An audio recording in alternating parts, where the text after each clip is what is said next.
Good afternoon, everyone. Nice to be with you on this Friday as we are getting closer to the weekend. Hope it's going to be a nice one for you. It is July 24th. Coming to you live here from the 11Alive Streaming Center for the next few hours. The big story of the day is Colt Gray, the shooter in the Appalachia High School mass shooting 2 years ago, pleading guilty to all 55 counts against him. This morning, he pleaded guilty before a judge who will now determine whether Colt Gray goes to prison for the rest of his life without the possibility of parole, or whether he goes to prison for the rest of his life with the possibility of parole. You're looking at video from just a few hours ago as he initially sat down beside his defense team and entered that guilty plea. For the last few hours, the court has been hearing victim impact statements from family, friends, and people who were impacted by that shooting. His father, as you know, was convicted a couple months ago for his part in the shooting, for providing the gun that Colt used to carry out that mass murder, shooting and killing 2 teachers and 2 students. In just about 45 minutes from now, court will resume. We are hearing from prosecutors presenting a bit of what their case would have been had this gone to trial, instead of Colt Gray, now 16 years old, choosing to plead guilty. So that's a live feed we'll be bringing you at 1:15. They took a short lunch break. They will return in just about 45 minutes. We are also watching a live feed this morning. House Democrats are holding an oversight forum on ICE use of force. And it comes after that recent deadly shooting in Maine that we first told you about here on the stream about half an hour after it happened last week. So we're going to keep an eye on the House Democrats Forum underway right now. And, of course, bring you the latest from Barrow County and Colt Gray 45 minutes from now. But first, let's talk weather. That is the other big story of the day. Happy to be joined by meteorologist Julie Martin. Julie, good to see you. You're tracking rain. Yeah, and flooding, unfortunately. We have a serious situation in Hall County. That's where we have a severe flash flood warning. And so we are looking at a considerable threat with this. This is some video we just got in from Danielle Moss showing there some of that flooding in Hall County. And we've had numerous reports of this ongoing problem here because we've picked up so much rainfall in such a short amount of time, especially in places like Gainesville, where we're starting to see things clear off just a bit. A little bit of lightning there as well, but there's that considerable flash flood warning. Flowery Branch, Gainesville, Oakwood, that is where we've also had some major flooding reports, trees down as well. And then the other green polygon you see, that is a flash flood warning. That goes until tonight, until midnight tonight, and the other considerable warning goes until 4 o'clock this afternoon. We are also under a flood watch in these same areas, including Athens, Atlanta, the northern metro, up into Floyd County and into North Georgia for your Friday. So that should say Friday. So taking a look here at the setup, we are dealing with a front that has stalled out, and so that is triggering a lot of these rainfall totals to be so high. We're talking in general like 1 to 2 inch per hour rainfall rates in Hall County. So pockets of very heavy rain, showers and storms. You will need that umbrella today. It looks like it's ongoing here. This is 3 o'clock. We're still getting it over that same area. So unfortunately, this could really cause some major problems, already causing enough problems on the roadways for sure. And then it looks like things will settle down a bit on Saturday. We still have some rain chances and then lower rain chances on your Sunday. So 50% chance today and then down to a 20% chance by Sunday. We will dry out as we head into next week, so that's some good news. Today, though, stormy, 87 degrees. That is likely going to be our high. So a little bit lower than average in terms of temperatures, but we're going to be above average, unfortunately, in terms of the rain in North Georgia. Taking a look at the weekend outlook here, Saturday, Sunday, about a 30% chance of some rain. Temperatures around 90, and then we start to dry out by the time we get into the beginning of next week, and we heat up into the mid-90s by Tuesday. All right. Julie, we appreciate that. Be Sure. a nice break from the rain then. All right, let's move on and talk about some of the news of the day. Happy to be joined by Doug Turnbull in studio with us this morning, not to talk about traffic, but to talk about something going on in Stockbridge. Actually, I'm going to start with traffic because I got a bone to pick with you, Doug. I'm reminded this morning why I like coming to work at 5 a.m. because my commute was about double today because some issue on 85. From Dunwoody, right? Yeah. It was tough. I'm trying to remember 85. There was a southbound crash in Orchard Hills. Yes. Yeah, and that was like the fifth worst thing we had this morning. So. Yeah, Rachel and I covered all day. We'll get to the Stockbridge mayor thing in a moment. We covered, I say all day, from like 5 a.m. until about after 9. I actually moved to the Stockbridge store at 9. But a tractor trailer jackknife across 285 south at Hollowell. A car entangled in that burst into flames. Someone was hurt in that. There's an oil spill, and it lasted for hours. We were the first to sit out push alert on the 11Alive app, by the way, thanks to Rachel. And there were crashes on both sides of 285 a few miles north of there. So just this chain reaction of stuff in the rain that Julie was mentioning. And as we speak, I know she just walked out. She's about to dig into this. But our other meteorologist, Danielle Moss, just found a tree down in a tractor trailer on 985 north, just north of 85, right near the area where Julie said there was flooding in Hall County, one county north. So reminder all times of day. You got to lock in on 11Alive. I guess so. And be careful out there. Friday morning. All right, well, you did go to Stockbridge. You are just a journalist working at all times, covering whatever story needs to be covered. And this is a big one because this is the mayor who has some questions swirling around his spending raised by city council within the last week. And this morning the mayor was in court. What happened? Well, he was. And let's just reset. What were you doing when you were 22, Dan? Oh, I was working in Chattanooga as a reporter, but I was not mayor of a city. We're not mayor of a city that's a suburb of one of the top 10 cities in the United States, right? I mean, Stockbridge is no slouch of a city, and it was big news. Our Jonathan Martin interviewed Mayor Jaden Williams right after he won his election in November, and our Jonathan Martin also had some of the story that helped us develop the story. So basically, the city council and him have been at odds, and they've last Friday basically passed a resolution stripping Mayor Jaden Williams of his access to many things in the city, basically access to anywhere that's not public, and that includes access to P cards, to city vehicles, property, that kind of thing. The reason why was they just said misuse of basically city property, I'm paraphrasing, and today he filed a motion in court that was heard today, I should say, basically trying to say, hey, go forward with the investigation. You're allowed to do that, but the Georgia Constitution and our city charter say that I still need to be able to carry forth my duties, and I cannot carry forth my duties with these parameters in place. So he's the plaintiff, right, in this case, because he's filing the motion. Well, between the plaintiff and the defendants, which are the city council, they filed somewhere around 7 motions today at about 9 o'clock this morning that were very much procedural, and basically the crescendo was they have to refile because they want different things changed. One of them involved the copy of the city charter that I believe Mayor Mayor Williams' team provided was not the right copy of the city charter, wasn't an official copy, where he's using that as a leg to stand on. He also wanted the city council members' individual names taken off of his motion in court, and so the judge said, hey, basically in the court in McDonough, we got to refile. So we were there for about an hour and a half to get nowhere. But here's the thing. You've got the mayor of a city who cannot carry forth his duties, right or wrong, and it's now being delayed even more to a further date the next time they hear it. Now, you may say, okay, interesting, mayors and city councils, they fight all the time. We got a 22-year-old mayor versus people that are much his senior. Sure. Mayor Williams, I keep saying Daniels, Jaden Williams, Mayor Williams, he told us exclusively on 11Alive, because I asked him about what was going on, what were the concerns, because our Jonathan Martin got some information from a high-ranking Henry County official that said that the mayor had spent about $4,100 on his P card, which, the company card, if you will, to spend in movie theater, sporting goods store, different restaurants. And I asked, what of this? Because basically I said, well, what did you think of the result today? And he said, hey, I just want to get back to business here in Henry County, in Stockbridge. Right. They just recently had a shooting. He talked about that. And I said, well, what about these alleged expenditures? And he said, I never did anything improper. It was just hospitality. All right, that's entertaining folks on city business. Entertaining folks in city business, which a lot of, that's not unheard of. Now, the majority of the city council is standing against it. But a city council member spoke to us off camera, and she said that she's against how the city council is handling it, that they've been bullying the mayor since he got into office. And she actually filed ethics complaints against the rest of the city council and the city attorney before he ever took office.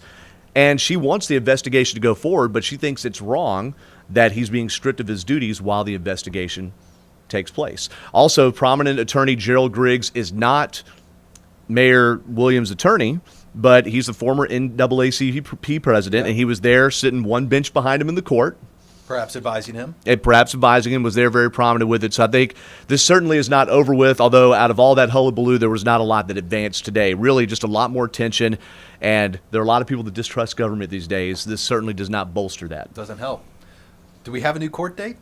I did not receive the new court date myself. I know our assignment desk is working on that, and somebody's going to have some juicy tea on Monday to dig into, because our Doug Richards and Marissa Sarback have already been on this as well, so the whole 11 Live team is dug in. We're tackling it some more today. More to come this afternoon. Doug, I appreciate it. You can do traffic. You can do mayoral drama. Thank you. We'll see what you're covering Monday. Hey, make sure HR knows. Thank you. No, I'm just kidding. Yeah, no, exactly. Thank you. Appreciate it. Have a great weekend. Yeah, you too. Thank you. All right, Doug Turnbull. We're going to get a quick break in. Don't forget, stick with us here live, because we're about 30 minutes away from Colt Gray re-entering court, from court resuming in Barrow County, as we will hear more testimony today before a judge ultimately sentences that 16-year-old for carrying out the mass shooting at Appalachia High School. That and other live feeds when we return here live from the Streaming Center in just a few minutes.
Let's continue our coverage of the big Colt Gray news today, pleading guilty to all 55 counts against him. With some, giving us some analysis now, is a former Fulton County Assistant District Attorney, a noted defense lawyer right now, Daryl Cohen. Daryl, it's good to have you today. Good morning. It's good to be here. Thank you. I'm glad to be here. I hate to be here for this, though. Under these circumstances, no doubt. But it is, tying the bow on a case that for 2 years has gripped this county, Barrow County. Today, perhaps they're getting a little bit of closure, and we're hearing that some in the victim impact statements. How important is that on a day like this? The victim impact statements say everything. Those people in the community that were impacted, either directly or indirectly, have been given their chance to say to the court, this is horrible. Look what it has done to my life. Look what it's done to other lives. We can't deal with this, but they have to deal with it. The importance cannot be simple. It's major. It's as important as it could possibly be, other than the sentence that Colt Gray is going to receive. And we expect to learn that sentence here soon.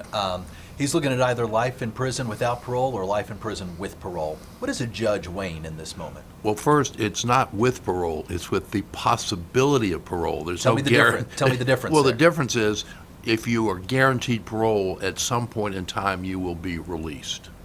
But with the possibility of parole, the Board of Pardons and Paroles can say no, and that's spelled N-O in capital letters. Or they could say after 25 or 30 or 35 years, he's learned his lesson. We don't think he's a danger to the community any longer, and so we'll release him on parole. Let's say he does have the possibility of parole. So if he has 25 years of good behavior and shows remorse, then it'll be up to a board to decide whether he can be released? Correct, unless they change the law between now and then. Gotcha. But he's also looking at the possibility of life in prison with no possibility of parole. What is a judge considering in this moment? What all is going through his head as he decides? I think a judge is considering everything. What Colt Gray did, what happened because of him, the victims of his crime, the community that has to live with this, not just the parents, the relatives, the friends, the neighbors, the people that don't know anyone. They all live with this. And the judge realizes that this is impactful upon not just there, but in the entire country and possibly the world. This is not a small case. It's a case with legs that the media follows because it should, because it has to give a message to the world. You, Colt Gray, and any other would-be Colt Gray cannot do this. If you're upset, tell mom, tell dad, get counseling. And I think a lot goes through the judge's head, but basically the judge doesn't have a lot of choice. It's life with the possibility, not the probability of parole, or life without. It wasn't that long ago we were talking about the trial of his father, Colin Gray, who was convicted, spending a number of years behind bars because of it. How important was that conviction in the defense's decision to not take this to trial, to enter the guilty plea? Well, to start with, I think that Dad's conviction was extremely important because, once again, we're not specifically talking just about him. We're talking about any would-be parent who allows his or her child or children unfettered access to a gun, who provides a gun without the appropriate safeguards, without making sure that it's at a shooting range where my child shoots, that I'm taking him or her hunting, but I make sure that we have the safeguards in place that this cannot happen again. I mean, we hear all of the time, unfortunately, about someone leaving a weapon in his or her closet, a child takes it, fires it, someone gets killed. This is more than that. This is the availability and the probability that something was going to happen, though, of course, Dad could not have known in advance what his son would do, but he should have known what his son could do. A lot of the children who were at school at the time took the stand during Dad's trial. It was a 2-week trial, if my memory serves. As a former DA, how difficult is it to prepare children to get up there on the stands? Not at all. You let them talk. You give them the story. You always want them to tell the truth, but their raw emotion will tell those 12 men and women of the jury exactly what they went through and what they're continuing to go through. This is not difficult to prepare them on a case like this. Other cases, not so much. Interesting. Daryl, anything else you're watching for today as this thing wraps up? I would hope that Colt Gray apologizes. I don't know that it will make a difference in the sentence or in what people think, but it would be appropriate at least for him to apologize for what he did to so many lives by both ending them and making others that are still living live it every single day. Daryl Cohen, thank you for your time. Thanks. We'll be right back.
Good afternoon, everybody. We're about 20 minutes away from Colt Gray resuming in court in Barrow County. Right now, they are on recess. They're on a little bit of a lunch break after the 16-year-old pleaded guilty to all 55 counts against him this morning. Testimony will resume, as will the prosecution's presentation of evidence. But now we want to go to a House Democrats holding a forum in Houston right now, and it comes 11 days after ICE killing of a man in Maine, and also about 2.5 weeks after the ICE killing of a man in Houston. And that Houston killing is specifically what has prompted this House forum. Let's go ahead and listen to some of these House leaders speaking, calling up witnesses as well. Where Lorenzo Salgado Arujo lived, worked, and died. My name is Juan Proaño, and I'm the Chief Executive Officer of the League of United Latin American Citizens, the oldest and largest Latino civil rights organization in America, founded in 1929, right here in Texas. We're gathered here today to examine the fatal shooting of Lorenzo Salgado Arujo and the all too common deaths caused by federal immigration enforcement officials. Before I begin, I want to take this opportunity to recognize Lorenzo's family. They have gone through heartbreak that no family should be forced to bear. Their courage and bravery in the wake of this tragedy has been inspiring, and though surely difficult, it has been vitally important. In that spirit, I commend Ronaldo and Lorenzo Jr.'s appearance before the committee today. And on behalf of LULAC, I want to express my deepest condolences and also tell them and everyone on this committee and in this country, Lorenzo's name and life will not be forgotten. He is and will remain an inspiration. Sadly, this killing is part of a broader trend. Federal immigration agents have repeatedly shot and killed United States citizens during civilian encounters, and dozens more. Citizens and immigrants alike have died in federal immigration custody. This calamity cannot continue, and with it, and it is with Congress's power to stop it from happening. Members of this committee, it could have been me. It could have been my father, my brother, my uncle. It could have been anyone gathered here today. In the 18 months since the second administration began, at least 8 people have been killed and dozens more shots in encounters with federal immigration agents. That includes Ruben Ray Martinez, a 23-year-old U.S. citizen from San Antonio who had just turned 23 and was planning to enroll in trade school to become a mechanic. Keith Porter Jr. was 43, a father of 2 daughters, and by all accounts, of family and neighbors, an outgoing, caring man. And of course, in January 2026, there was a shocking killings of Renee Nicole Good and Alex Preddy. And the killings continue. 6 days after Lorenzo, on July 13th, 2026, an ICE officer shot and killed a 26-year-old Colombian man authorized to work in the United States, Joan Sebastian Duran Guerrero, in Biddeford, Maine. Again, during a vehicle stop with his 3-year-old daughter in that car. Again, described by DHS as a case of a driver weaponizing his car, and again involving agents who were not wearing body cameras. Taken together, these are not isolated tragedies attributed to a single rogue officer or a single bad night. Public reporting has documented at least 30 separate incidents since mid-2025 in which federal immigration agents fired at people, killing at least 8 and injuring at least 14, and at least 46 additional incidents in which agents held bystanders, protesters, and others at gunpoint under questionable circumstances. And these figures are likely undercounted, given the number of instances we have heard about. And the danger does not even end when someone survives an encounter on the street. It continues and by some measures intensifies once they're taken into ICE custody. In the first 500 days of the second Trump administration, there have been at least 52 documented deaths in ICE custody. The mortality rate inside ICE detention centers is now at its highest level in more than 2 decades. Nearly 4 times the rate under the prior administration, and more than 2.5 times the rate during this administration's first term. These increasingly dangerous conditions with record numbers of detention are increasingly hidden from public view. Last month, ICE ended a policy that required it to notify Congress and investigate the deaths of detainees who die within 30 days of release from custody.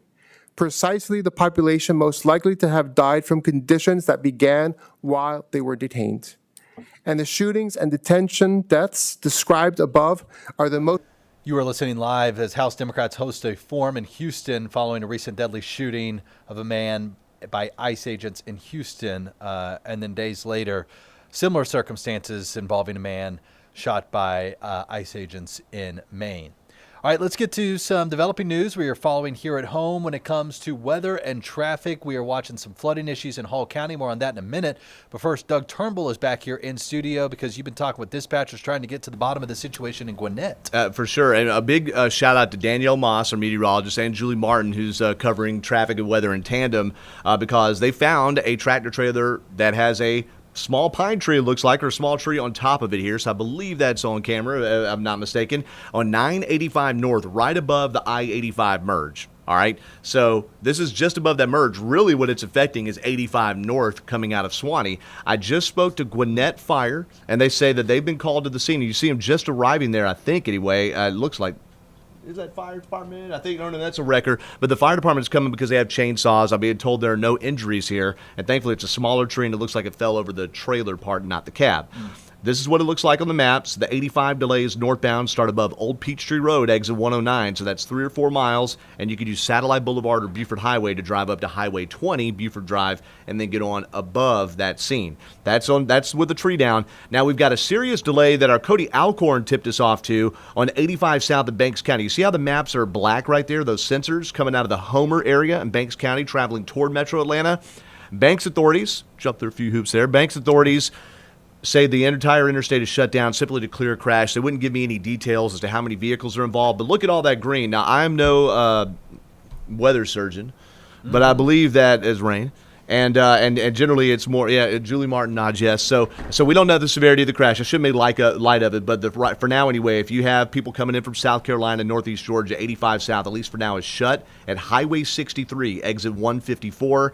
That's, again, several miles north of where Metro Atlanta's parameters begin, but you can use Highway 59 right next to the interstate there as the alternate route. And I'm going to keep getting information to us there, and, of course, our team will keep updating you as we go through. Doug, he does traffic, he does news, and apparently he can also tell what rain looks like on a radar. We appreciate your time, I just sir. learned it today. Thank you so much. Appreciate Have a it. great weekend. Thank you. You too. Thanks for keeping us informed. Let's move on and talk about the weather because the rain's coming down perhaps where a lot of you live. If you haven't seen it yet, you're going to see it this afternoon, no doubt about that. Julie Martin is back with us, and this is causing some flooding. Hi. Hey, welcome. He's a little behind the scenes of the switcheroo we do here. Yes. But look, this rain causing some flooding issues in Hall Yeah, County. and I have some really incredible video to show you. I want to get you out to Hall County right now. This video coming from Gainesville. This is MLK Junior Boulevard Drive, and this video was sent to us or shared with us by Kenneth Smith. He says this is the scene that has been obviously inundating cars. We've got emergency crews on the scene trying to wade through the waters there and hopefully not have to rescue people, but it looks like some people did definitely get stuck in that flooding there in Hall County. So some dramatic video coming in from Kenneth Smith. We thank him for that. We want to now take a look at the scene and what is going on. We are finally starting to get a little bit of a break in Gainesville right now. You'll see that little hole there of a dry pocket, if you will. Plenty of more rain to come, though, unfortunately, behind it. And so we have a considerable flash flood warning for Gainesville. This is much of southern Hall County until 3:15. Now, that means that is a life-threatening situation developing, unfolding there as more rain is falling over saturated ground. And then a wider flash flood warning. This goes for Forsyth, Fulton, Gwinnett, and Hall counties. This goes until 4 o'clock this afternoon. So this area hit really hard over the last 24 hours, anywhere from, say, 3 to even 5 inches of rainfall or so being reported in and around those areas. So with that, of course, any more rain that falls is going to trigger the flooding. And this is our general flood watch. This goes until midnight tonight, and this should say Friday. Again, I forgot to fix that, sorry. But this is does include portions of the north metro area, so Fulton County.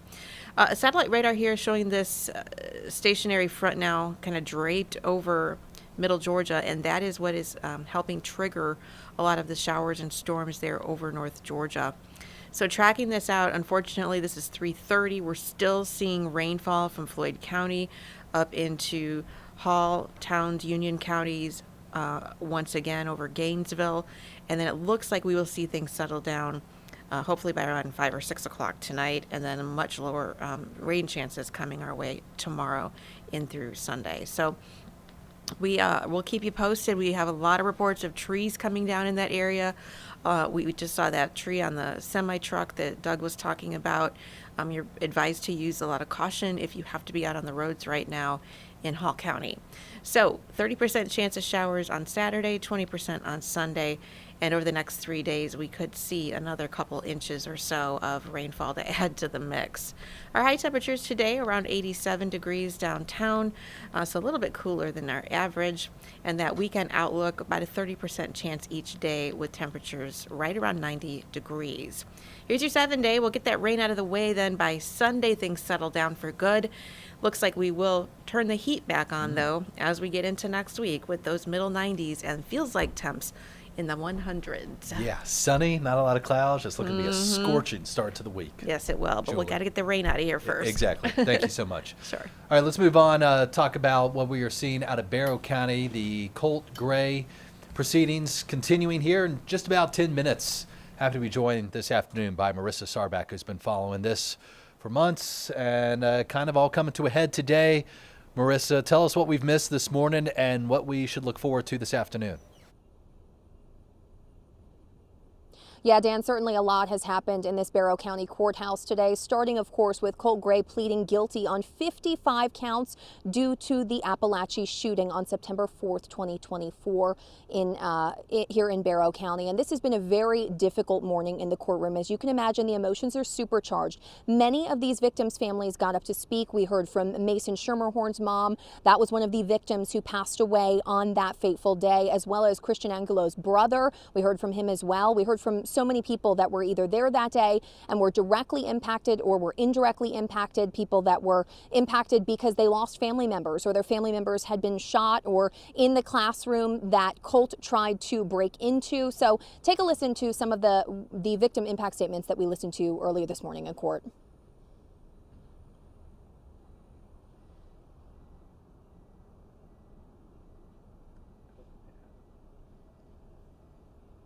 Well, hopefully we will be able to get that interview for you. That victim impact statement. The emotions in the courtroom were just absolutely supercharged during those victim impact statements. Those have wrapped up. At this point, we are waiting to hear the rest of Jason Smith, the investigator, speak on the stand. We don't have a trial in this case, so this is really just the chance for the prosecution to show why they believe Colt Gray deserves life behind bars without the possibility of parole. Of course, the defense arguing for the possibility of parole, so that is why we are kind of getting a shortened mini trial version, if you will, after that plea of all guilty on all of those 55 counts earlier today. As you said, Dan, court is on lunch recess right now. We are expected back at about 1:15, and we'll keep you updated with what else we hear from inside that courtroom. For now, reporting live in Barrow County, Marissa Sarback for 11Alive News. Marissa, thank you. Listening to some of the detective this morning, I'm wondering, is a lot of this new information, or did some of this come out previously during the father's trial a few months ago? Some of the information that we have heard from today, Dan, as well as some of the victim impact statements, we did hear in court during his father's trial, Colin Gray. The information that we're getting out of the investigator's testimony there on the stand or impact statement, that is many of those things that we're learning are new, including a notebook that was shown to have been Colt Gray's. The investigator Smith saying that he had told investigators that this was not premeditated, this was spontaneous. But taking a look at the images that were seen on the notebook that they found in Colt Gray's possession detailed some disturbing images, drawings of Miss Greer's classroom, the classroom that he tried to breach, the classroom that he had left, as well as a list of names and some disturbing comments as well. So we're hoping to bring those to you soon because we have seen those in court and we are able to stream those for you. But just a lot to get through, a lot of new information there to see through that notebook that, again, Investigator Smith is telling us is that of Colt Gray and was written either the morning of or in the days leading up to that shooting. Marissa, thank you. Judge Prim has been very punctual up till now, so we expect he'll start things at 1:15. We'll let you get back into the courtroom for some more of your coverage. And thanks again, Marissa Sarback and Stephen Boise there on the camera. We are going to take a quick break. We have more coverage of Colt Gray when we return. And of course, we're watching the weather for you. Flash flooding out of Hall County, some stunning images out of there. We'll pass along any road closures happened, you guys? know about throughout this stream when we return in just a couple minutes.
Good Friday afternoon, everybody. With you live here from the stream. We are just minutes away from the Colt Gray proceedings continuing in Barrow County. The 16-year-old has pleaded guilty to carrying out the Appalachia High School shooting this morning. We are hearing from investigators when court resumes after a brief lunch break. And again, we expect that to begin any minute now, probably close to 1:15. So stick with us. We will go there live momentarily. But first, some of our other live feeds are watching this morning on the nationwide level. We go to Texas, where House Democrats are holding a forum in Houston after a recent deadly shooting by ICE agents during a traffic stop there. Floating fear, which is a terrible situation, because then you're crippled in life when you walk with that. And not only the regular free-floating fear of being deported, fear of being killed, which is a terrible fear to walk with also. Lawlessness. Example, an American, Mexican-American person, citizen, sends her husband off to work. He's picked up on the job. He has a working permit, a social security number, and is in line to be a resident. Picked up, put in detention. She finds out where he is, Port Isabel. She has an appointment to go see him. When she arrives, he is not there for the appointment. He's been dumped in Chiapas, Oaxaca, down in that area, far from his native place in Guerrero. Lawlessness is frightening. There's no protection. Violence breeds violence. The people who are organizing this, both the president and the head of Stephen Miller, both of them are fostering violence by racial remarks and actions. So when we see that, it wipes off on the people who enforce the law. So their actions are sponsoring violence, and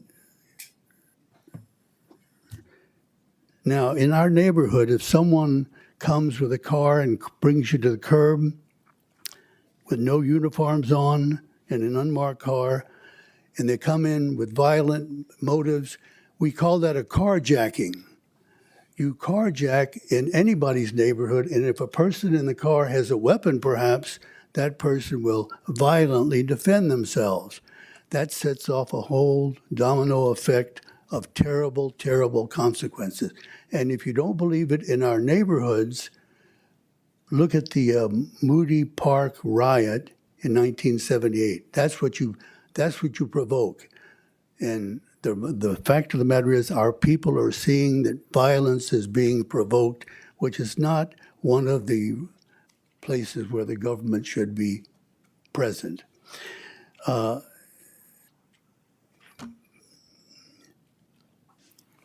Point in question. The people in the parish, they feel like they're less than very often by what goes on. They've been told, if you do anything wrong, you will be hunted down. Let's talk about hunting an animal. Christy Noam in the airports until she was fired. So when we see that, we look at the aggression, fostering aggression, and it's a terrible situation. The legacy of the good man who was killed, his sons who spoke so valiantly and also spoke at the session with the union members, they must be full of terrible grief and rage at what happens. Well, what happens when we find ourselves in terrible grief and rage? We have to find a place to direct that. Your good Mexican-American children and grandchildren. You said your grandmother told you to do something. Isn't that right? Well, get it done. Your dad has left a legacy of a beautiful family and a legacy of homes built in Houston by him and his crew. That's a beautiful legacy. House Democrats and witnesses in Houston, Texas, speaking on ICE use of force. Now let's get back here closer to home. Barrow County, Colt Gray about to enter this courtroom after a lunch break. This morning, he pleaded guilty to all 55 counts against him. And here enters the 16-year-old into the Barrow County courtroom before the same judge who saw his father convicted for his role in the Appalachia High School shooting. And it will be the same judge who ultimately sentences Colt Gray to life in prison. The question, will he get parole or will he get the chance for parole or not? And let's go ahead and listen to prosecutors now questioning a detective on the stand. What kind of notebook was found there? That was a yellow spiral notebook. Okay.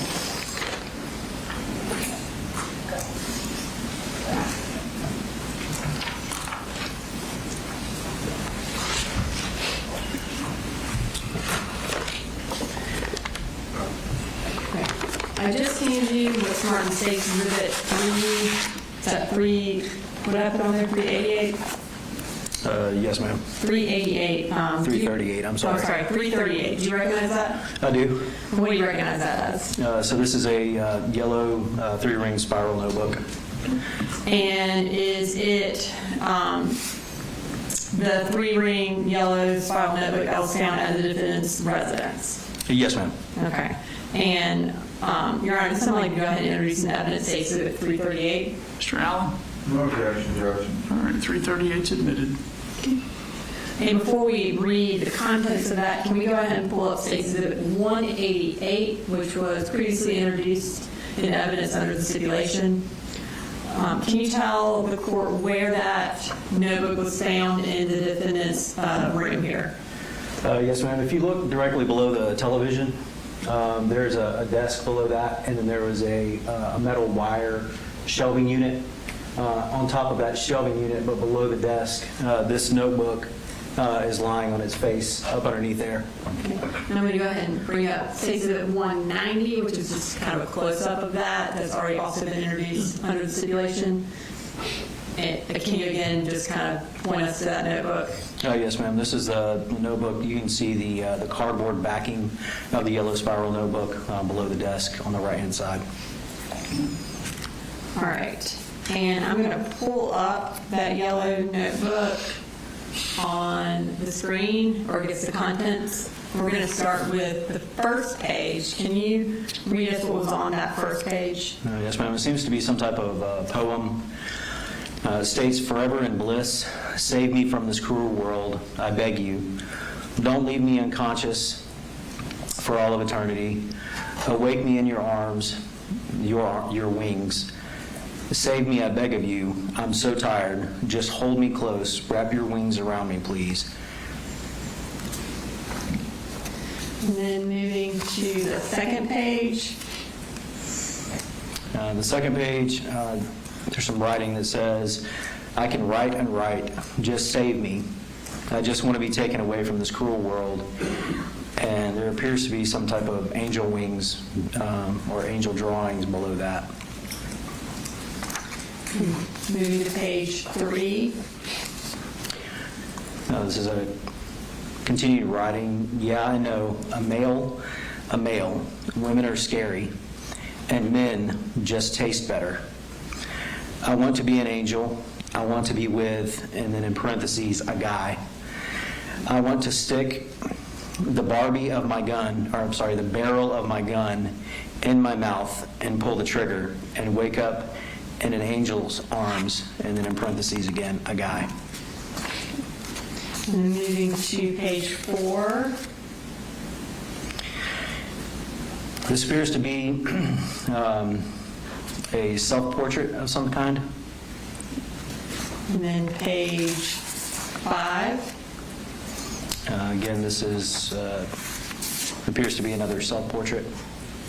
Judge, I'm going to object here. These are portraits, yes. I don't know how he can conjecture that they're self-portraits simply because they're in the notebook found on my line. All right, I'll sustain the objection to the extent he's guessing what it is. He can describe what it is, and we'll go from there. Moving to the next page, which is page 6. This appears to be a portrait labeled Colt. Moving to page 7. This is appears to be a portrait of someone sharing characteristics with Nicholas Cruz. Now we're moving to page 8.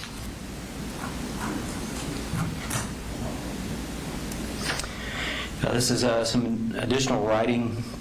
At the top of the page, it says SS Now with an exclamation point.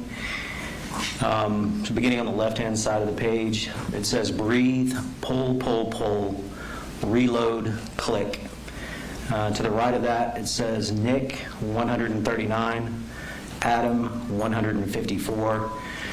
And we believe these to be the number of rounds that Nicholas Cruz and Adam Lanza were able to fire during their respective shootings.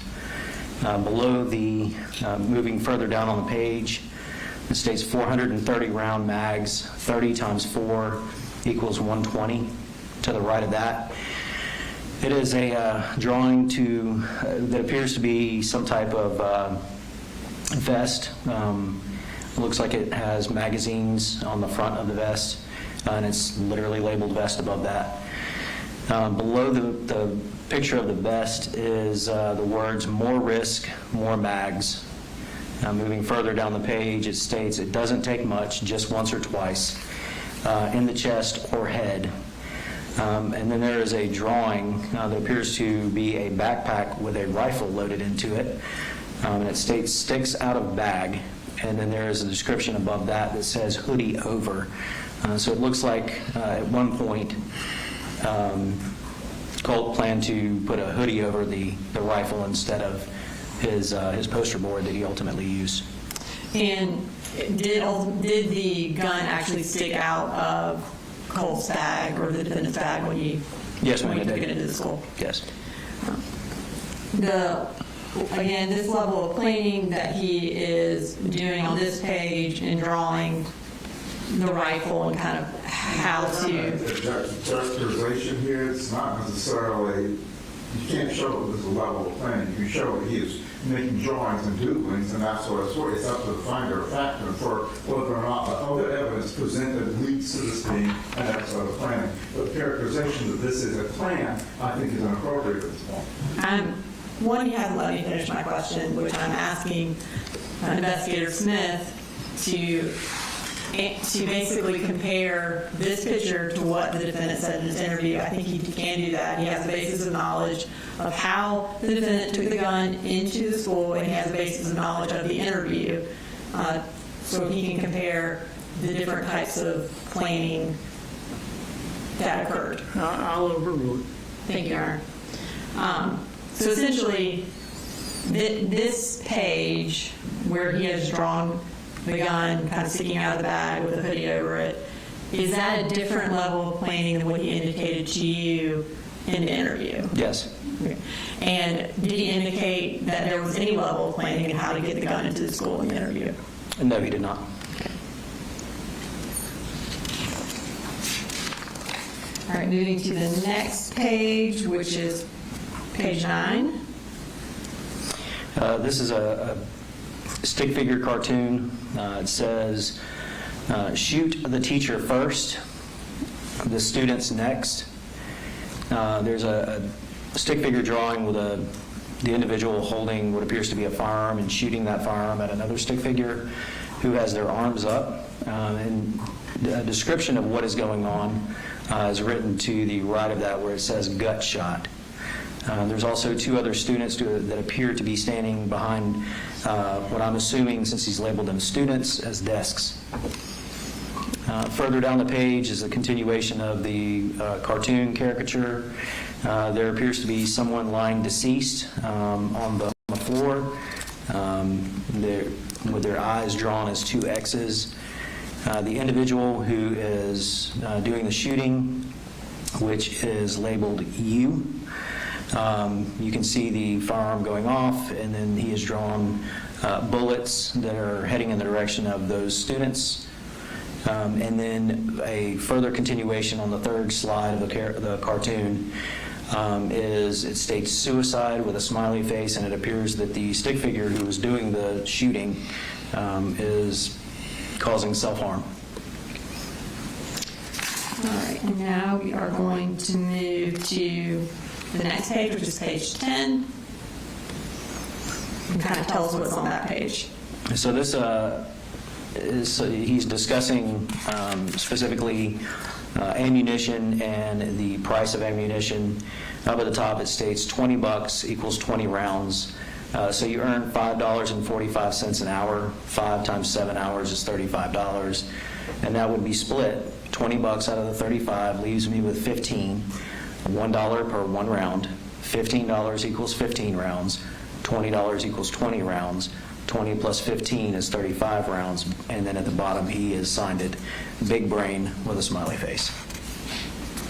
Moving to the final page, which is page 11. Can you tell us what's on that page? Yes. So up at the top of the page it says, as for Nick, he's the love of my life. If it wasn't for him, I don't think I would be there. And you indicated earlier that there was a picture that resembled Nicholas Cruz. And who is that? Nicholas Cruz is another school shooter. And does he spell his name N-I-K? He does. All right, so now that kind of concludes that portion of the journals. We're going to now move to the actual interviews that you conducted with Mr. Gray. For that first interview that you conducted at Appalachian High School about 30 minutes after the shooting, how was that recorded? That was recorded on a digital audio recorder that we're issued. Okay. And was that in 2 parts? Yes, ma'am, it was. I have on our computer Exhibit 339A and Exhibit 339B, which are the 2 parts of that interview. Again, opportunity to review those. Yes, ma'am, I have. Are they a fair and accurate reporting of your interview with Colt Gray on September 4th at Appalachian High School? Yes, they are. Okay. Your Honor, this time I'd like to introduce an evidence states Exhibit 339A and 339B. Mr. Allen? No objection, Judge. All right, there's me. Okay. And I believe we're going to play approximately 1 hour and 10 minutes of this interview at this time. So this is 339A. Yeah, well, this will First be 339A, and then when it concludes 339B. They're a total of about 1 hour and 10 minutes. All right.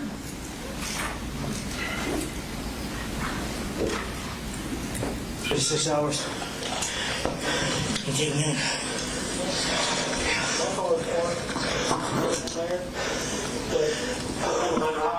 We'll be your driver. What's your name? Colt? Colt what?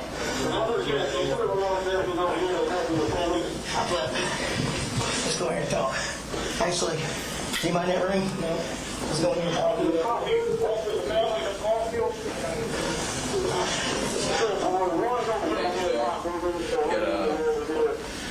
coming up. Whenever you're ready, let us know. We're going to put 2 with him at all times. Hey, bud. My name is Investigator Smith, okay? I work with the Bear County Sheriff's Office. Okay. Can you get your hair out of your face for you? You got it? Okay. What'd you say your name was? Colt, Gray, G-R-A-Y. C-O-L-T? Yes, sir. Okay. It's Colt, not Colt. Okay.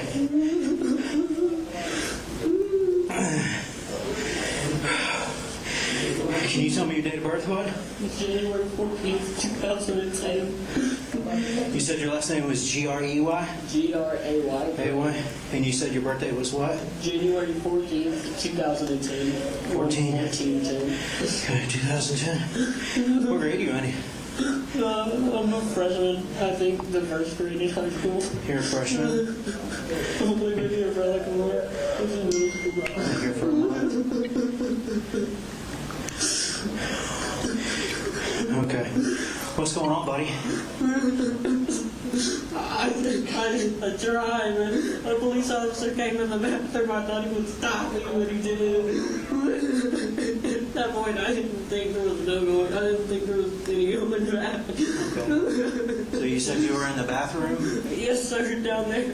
What were you doing in the bathroom? I was just contemplating. I really shouldn't do this. Like, my life was already over. Do what? I said I was contemplating I shouldn't do this, but my life was already over. It kept thinking, and I keep having people tell me to do it, and I hate it. I don't get it. Just look that way. I'm fucking feel terrible, dude. I'm not justifying my actions at all. I'm just so fucking. Okay. This is fucking horrible, man. How old are you, Cole? I'm 14. You're 14? Okay, I'm going to read you something real quick, okay? Because you might kind of made some statements to me, and I want to read you something, okay? All right. These are your Miranda rights, okay? Yes, sir. Have you ever seen the Miranda rights on sir. TV? Yes, sir. Okay, it's the same thing, okay? Okay. You have the right to remain silent. Yes, sir. Anything you say can and will be used against you in a court of law. Yes, sir. You have the right to talk to a lawyer and to have him present with you while you're being questioned. Yes, sir. If you cannot afford to hire a lawyer, one will be appointed to represent you before any questioning. Yes, sir. You can decide at any time to exercise these rights and not answer any questions. Tough morning out of court as we continue to listen to audio recordings, victim witness impact statements, and hearing from detectives who investigated the Appalachia High School shooting 2 years ago. This is going to kind of end things today when a judge, either today or perhaps on Monday, sentences Colt Gray to prison, life in prison. He will either get the possibility of parole or life in prison without the possibility of parole. That's kind of the biggest question that remains. You can continue watching this right now in full on our alternate streaming channel by scrolling down and then over on your smart TV remote. And we will get right back to this in just a moment. But first, we got to talk about our other big story of the day, and that is weather and some flash flooding that is out there. Meteorologist Julie Martin is here with an update, what we're seeing. And Hall County is really kind of getting the brunt of this. Yeah, we've seen some pretty dramatic video and pictures coming in from Hall County due to the flash flooding there. It is an ongoing situation. So I want to show you here this photo we got. This is from the city of Oakwood in this community. They're taking on a lot of water in the parking lot and in the driveways of those homes. And we are looking at, unfortunately, more of the same as we continue on in through the next several hours. So taking a look here at the satellite and radar imagery, noticing Hall County getting a bit of a break right now, but there's more right behind it.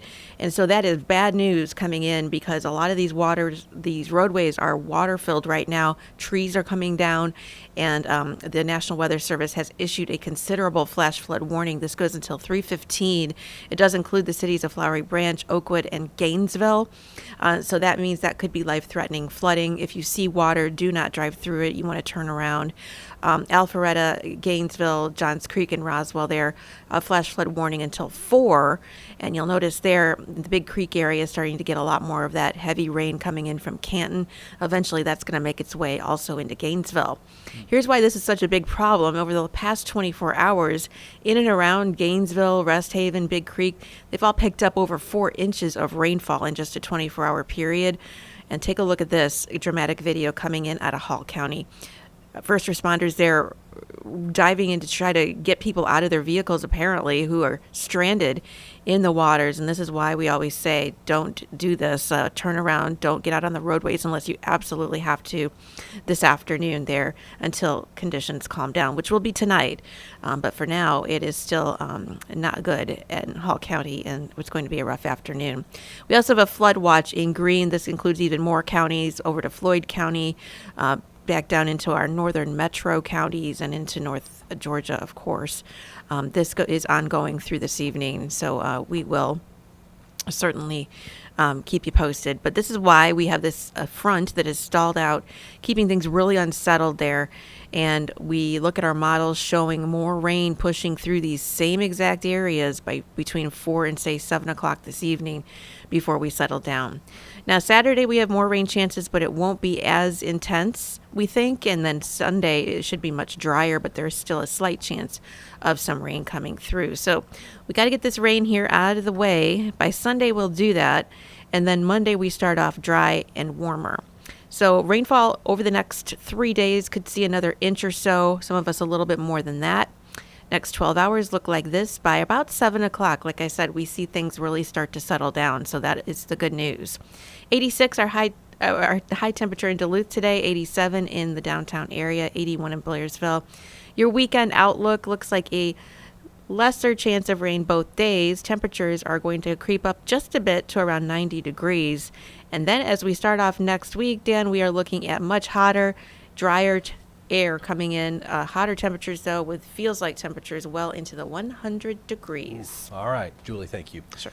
Let's get back to the Colt Gray trial, or hearing rather, that is going on right now. There will not be a trial because he has pleaded guilty to all 55 counts against him. And happening right now in court, we are listening to about an hour-long interview between Colt and the detective on the day of the shooting. This just moments after he was read his Miranda rights. Let's listen in. But he goes by Colin Gray. Okay, how do you spell his name? Colin or Coley? Colin. Colin is his last name. Gray. I'm so fucking sorry. Do you know his telephone number? No, but it's on my phone. My bag and stuff are still installed. Okay. Everything.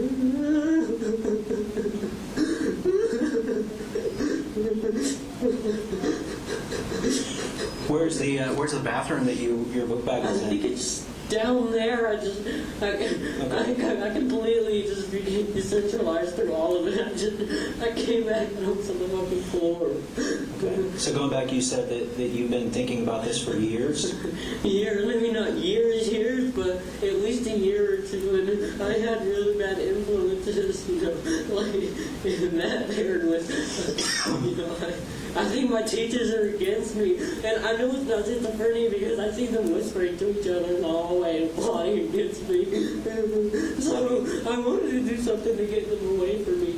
I destroyed my computer. I was so scared. You destroyed what? My computer at home. You did? Yeah. When did you do that? Today, I think. Why did you destroy your computer today? I thought they were inside my computer and they were working with somebody. So it was somebody that was after me. Somebody was after you? Yeah, it's not schizophrenia either. I know they are. All my teachers are in on it. They planned against me. This is the only thing that. What did you see in your computer that led you to believe that somebody was? I don't know. I was looking around and I just got this feeling, and so I impulsively just out of nowhere did that. How did you destroy it? I can't remember it. All I know is I did something with it. It's just now coming back, oh my God. So you mentioned earlier that some people told you to do this, or encouraged you. Yeah, it was so many things. I feel like that led up to it. For one, the teachers, the people that are after me, and then I have constant people egging me on and telling me that, they're after you, and eventually they're going to get you. Who's been egging you on? I don't know. I just hear them sometimes inside. It's mostly kind of like whisper. It's sometimes family members that I hear, but it's not actually my family members. Also, that I can at least have self-awareness. So, are you saying those are the voices that you hear? I don't even know if they're voices, but What do you think they are? There are things, I don't know. It's hard to even make it out sometimes. And you said some of them sound like family members? Family members, yes, sir. I'm just so fucking sorry, dude. I look back and I saw, oh my God! Oh my God. So, Colt, do you think that you can walk me through this morning from the time that you got up? I think I can. Okay. What time did you get up this morning? I know I can get a lawyer, but I want you and I want everyone to be informed because this is fucking sick. This is horrible. They're telling me it's it's okay and that I did the right thing, but I know I have morality then. Who's telling you it was okay and you didn't? People, I feel like the teachers whispered to me in class that this is what I had to do. You think the teachers whispered this to you? And the family members whispered this to you? Yeah. It's always inside. I don't think that schizophrenia. I think that possibly what I thought was maybe using brainwaves to somehow contract it inside. So what time? Let's kind of go back to the beginning of today. Okay. Okay. Tell me everything that happened between the time you woke up until the time you got here today. I've been awake for like a day. I've been trying. I thought about killing myself to try to stop this because at least I know with most it's just completely like they're just not there. But I had glimpses and shivers of immorality. And this isn't wrong because my heart and my partner. When's the last time that you remember sleeping? Sleeping? Yeah, when did you last sleep? I think like a day ago. Today, I don't even know what today is. Okay. What time did you start getting ready for school?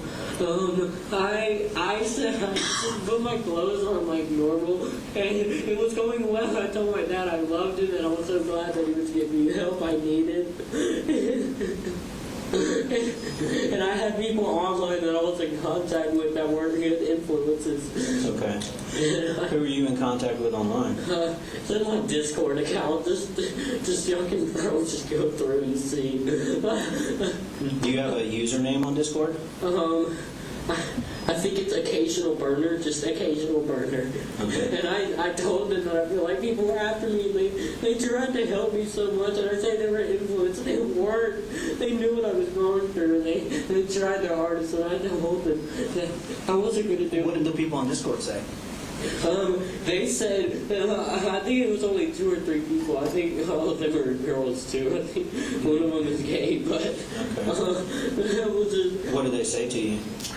They said, one of them said that you're strong. You don't need to do this. Okay, they tried to talk you out of it. Yeah, pretty much, but they weren't even because I told them I had things told me like I had to like tell them. I didn't want to freak them out, so I just told them it was certainly something I don't know that like I was gonna try my hardest not to let happen.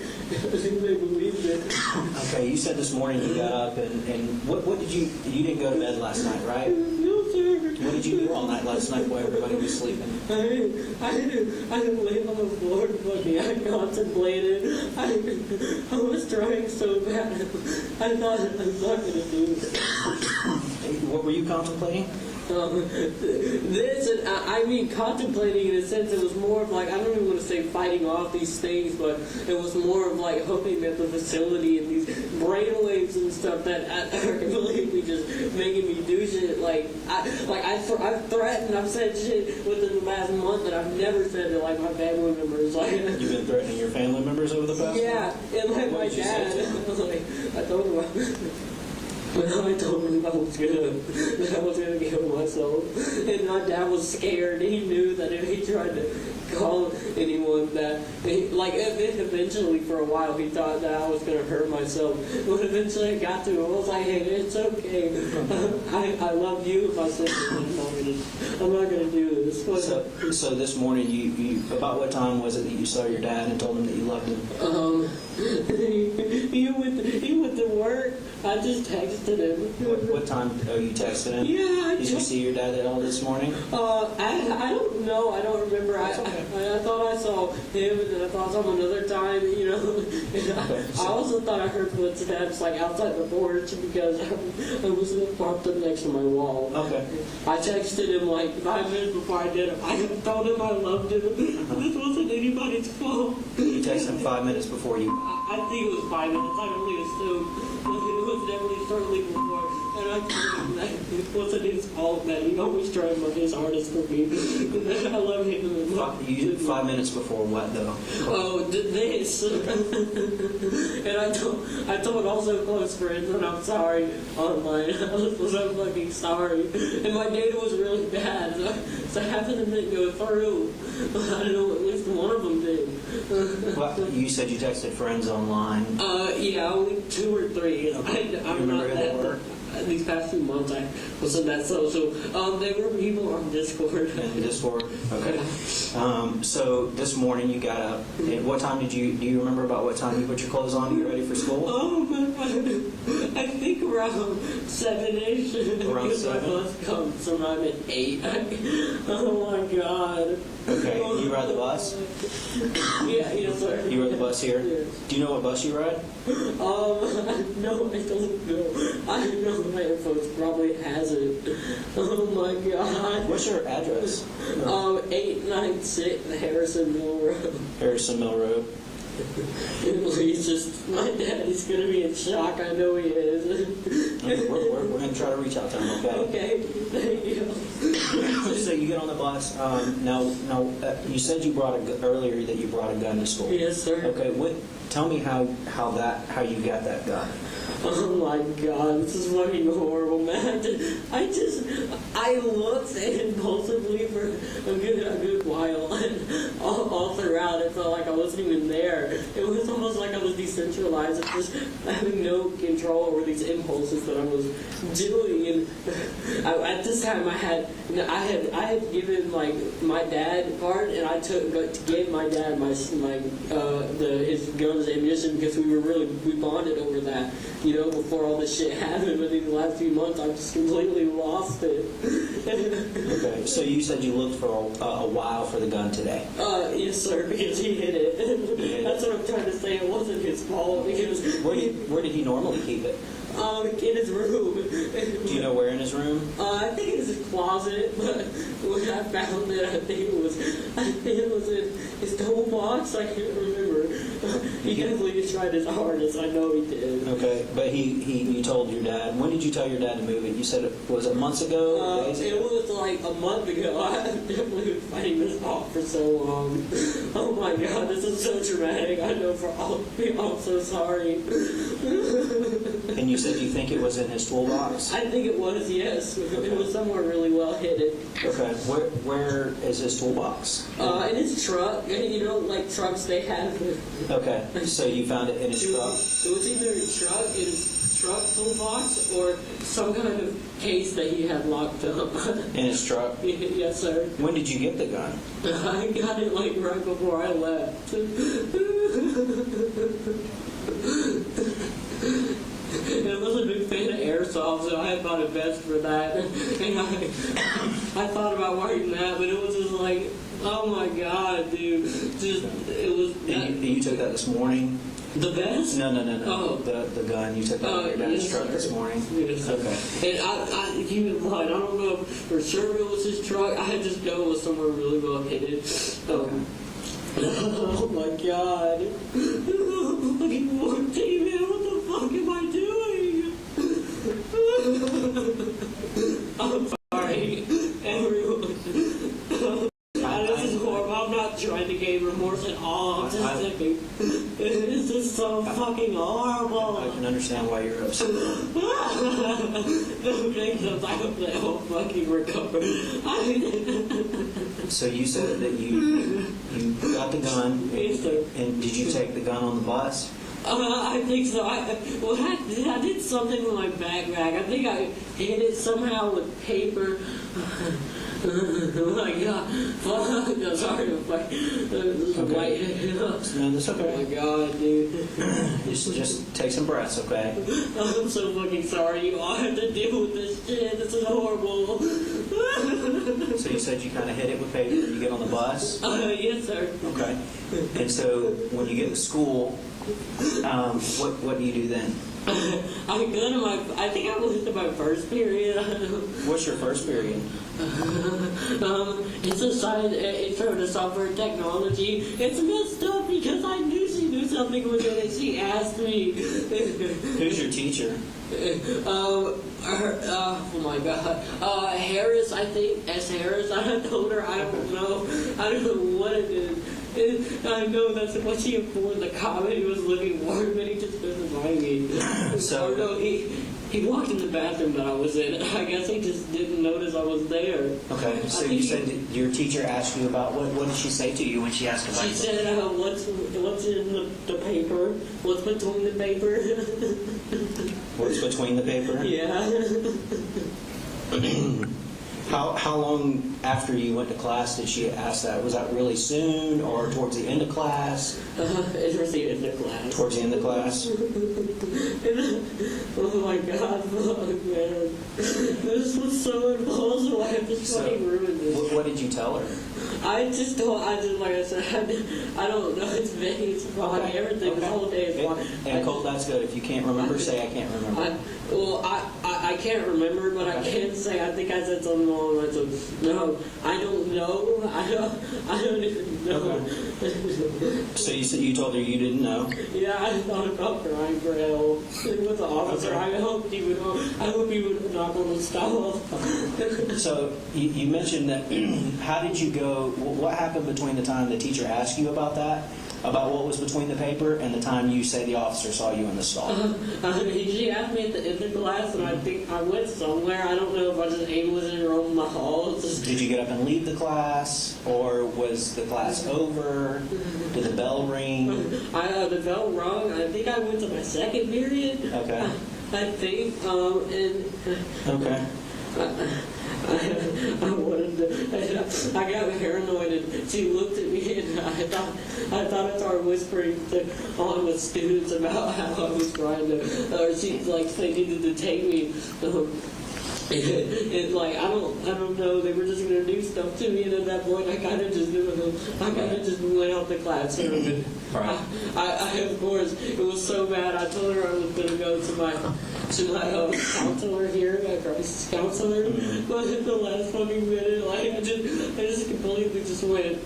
Okay, so I'm not using the fogginess. I'm not using that as a way to justify any of this. This is horrible, but I don't think you are, Cole. Oh, no. I don't think you are. Next thing I knew, I was flying this is fucking great. I'm fucking horrible. Well, help me understand how we get there. Okay, so you go into the bathroom. Okay. What did you go into the bathroom for? I went to the bathroom, and I can't remember really any of it. All I know was that I guess it was a way to get ready. I don't know. Okay. But they told me all the student shit, like taking gloves and fucking, I had a hat and my belt and everything. It's fucking horrible. So you went in there, did you use the restroom while you were in there? No, sir. No? Okay, so this is fucked up. You think you went in there to get ready? Yes, sir. I assume so. That's what they've been wanting me to do for so long. Okay. I thought about killing myself so much. I think I went in there, it's mixed up with premeditation so much, but I'm not like that. Help me understand what you mean by premeditation. Like, it's so often, I guess, like, you see school shooter and you think premeditated, like, messed up in the head individual. That's not me. I love this school. I was never bullied. I love it. You were never bullied? Yeah, but in these the short time that I've been here, like a month, but I just got every single time I just got words over and over about the facility and the teachers being in on it, trying to hurt me, and the students. I just went to the bathroom. I guess I would assume I just got ready. I don't know. Help me understand how you got ready. I guess just putting gloves on. Okay, so you put gloves on. What kind of gloves did you put on? I think they're out there. I don't know. I think they're purple. I can't remember. Like the little rubber ones?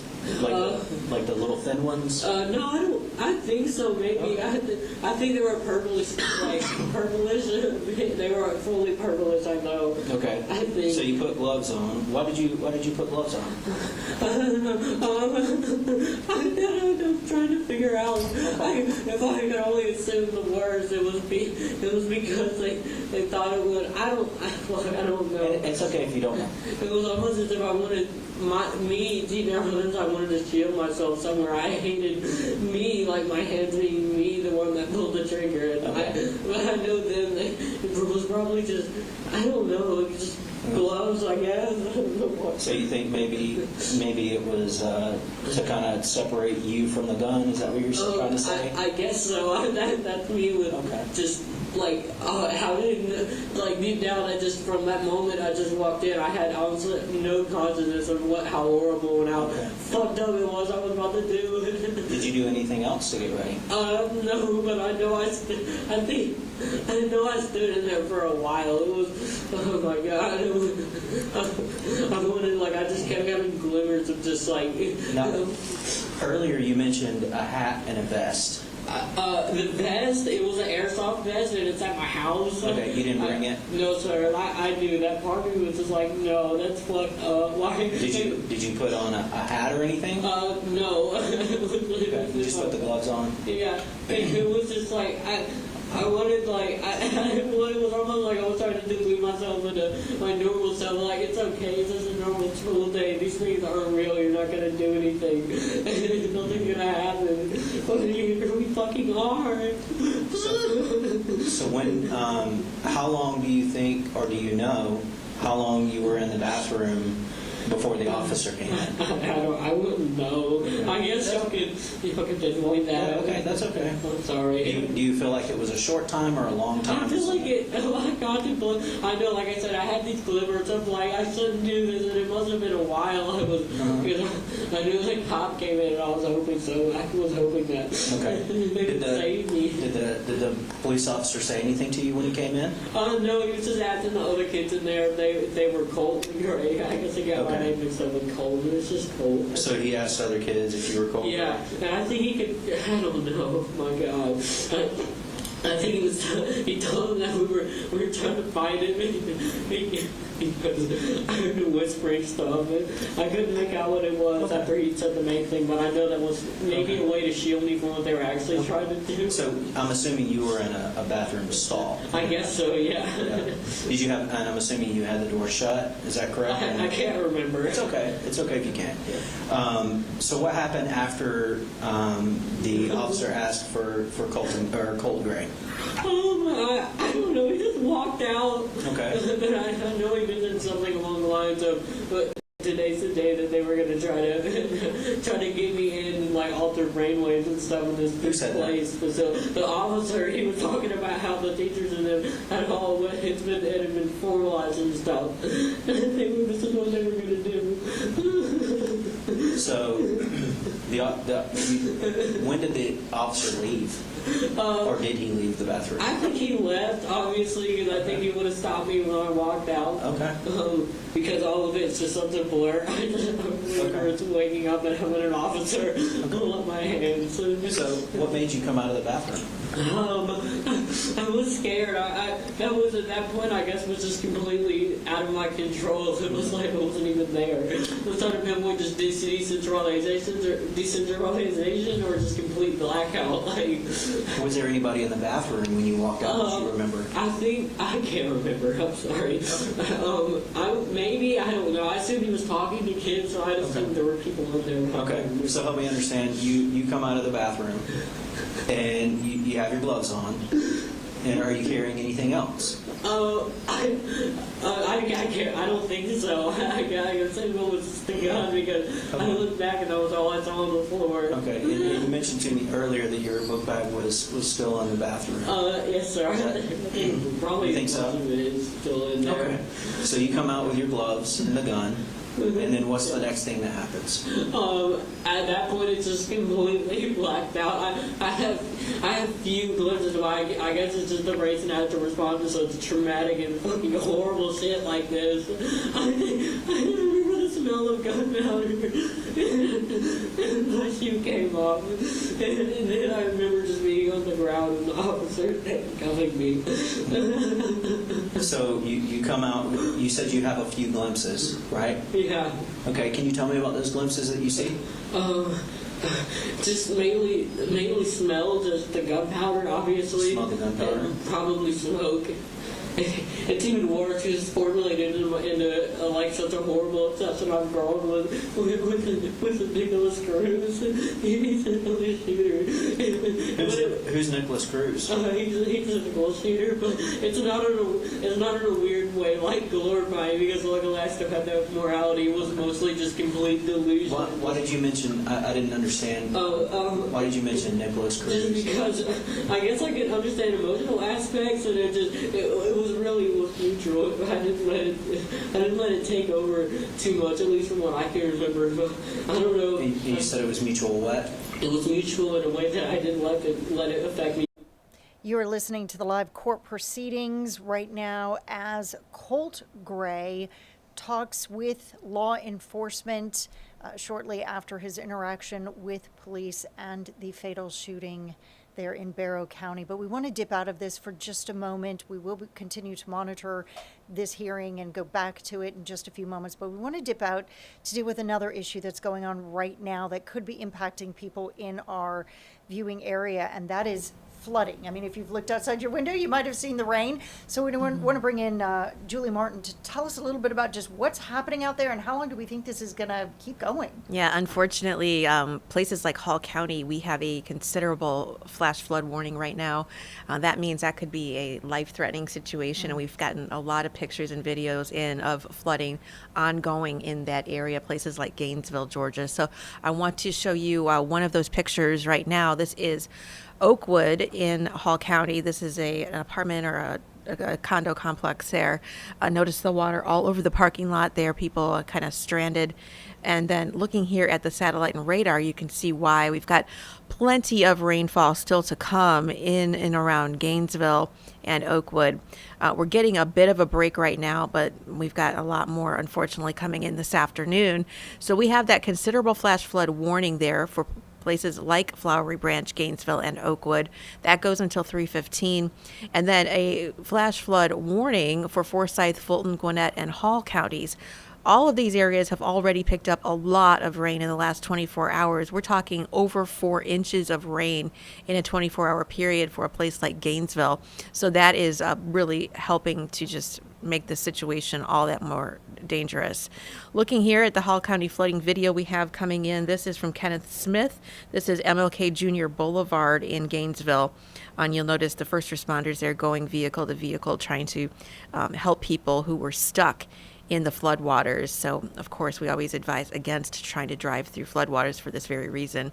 It can come up very quickly and turn dangerous very quickly. Our flood watch continues through tonight, and that's a bigger area, including northwest Georgia and even portions of the north metro area in Atlanta. So this is why we've got this front that has stalled out and is just keeping the action going here.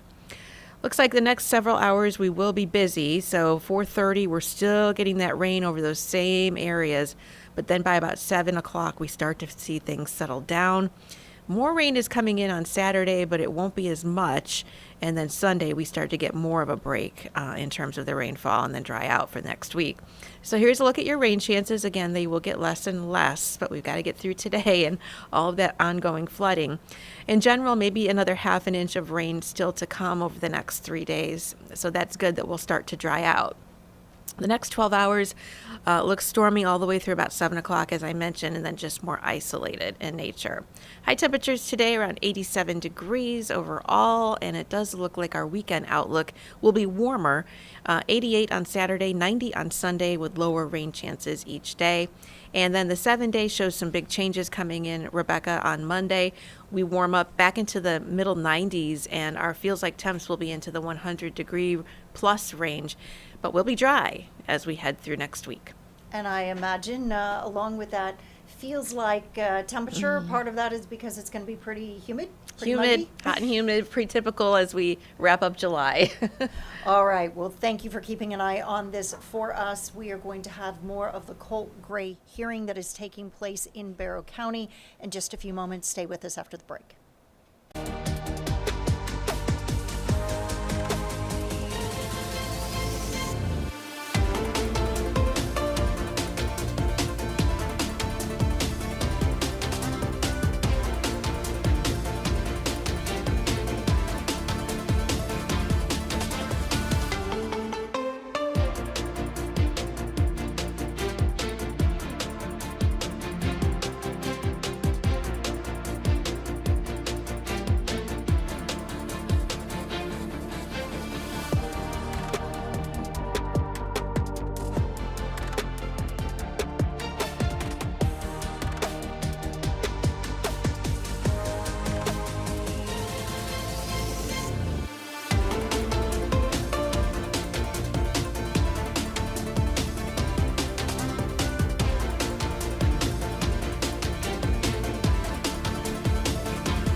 All day, we have been bringing you live coverage of the Colt Gray hearing taking place in Barrow County.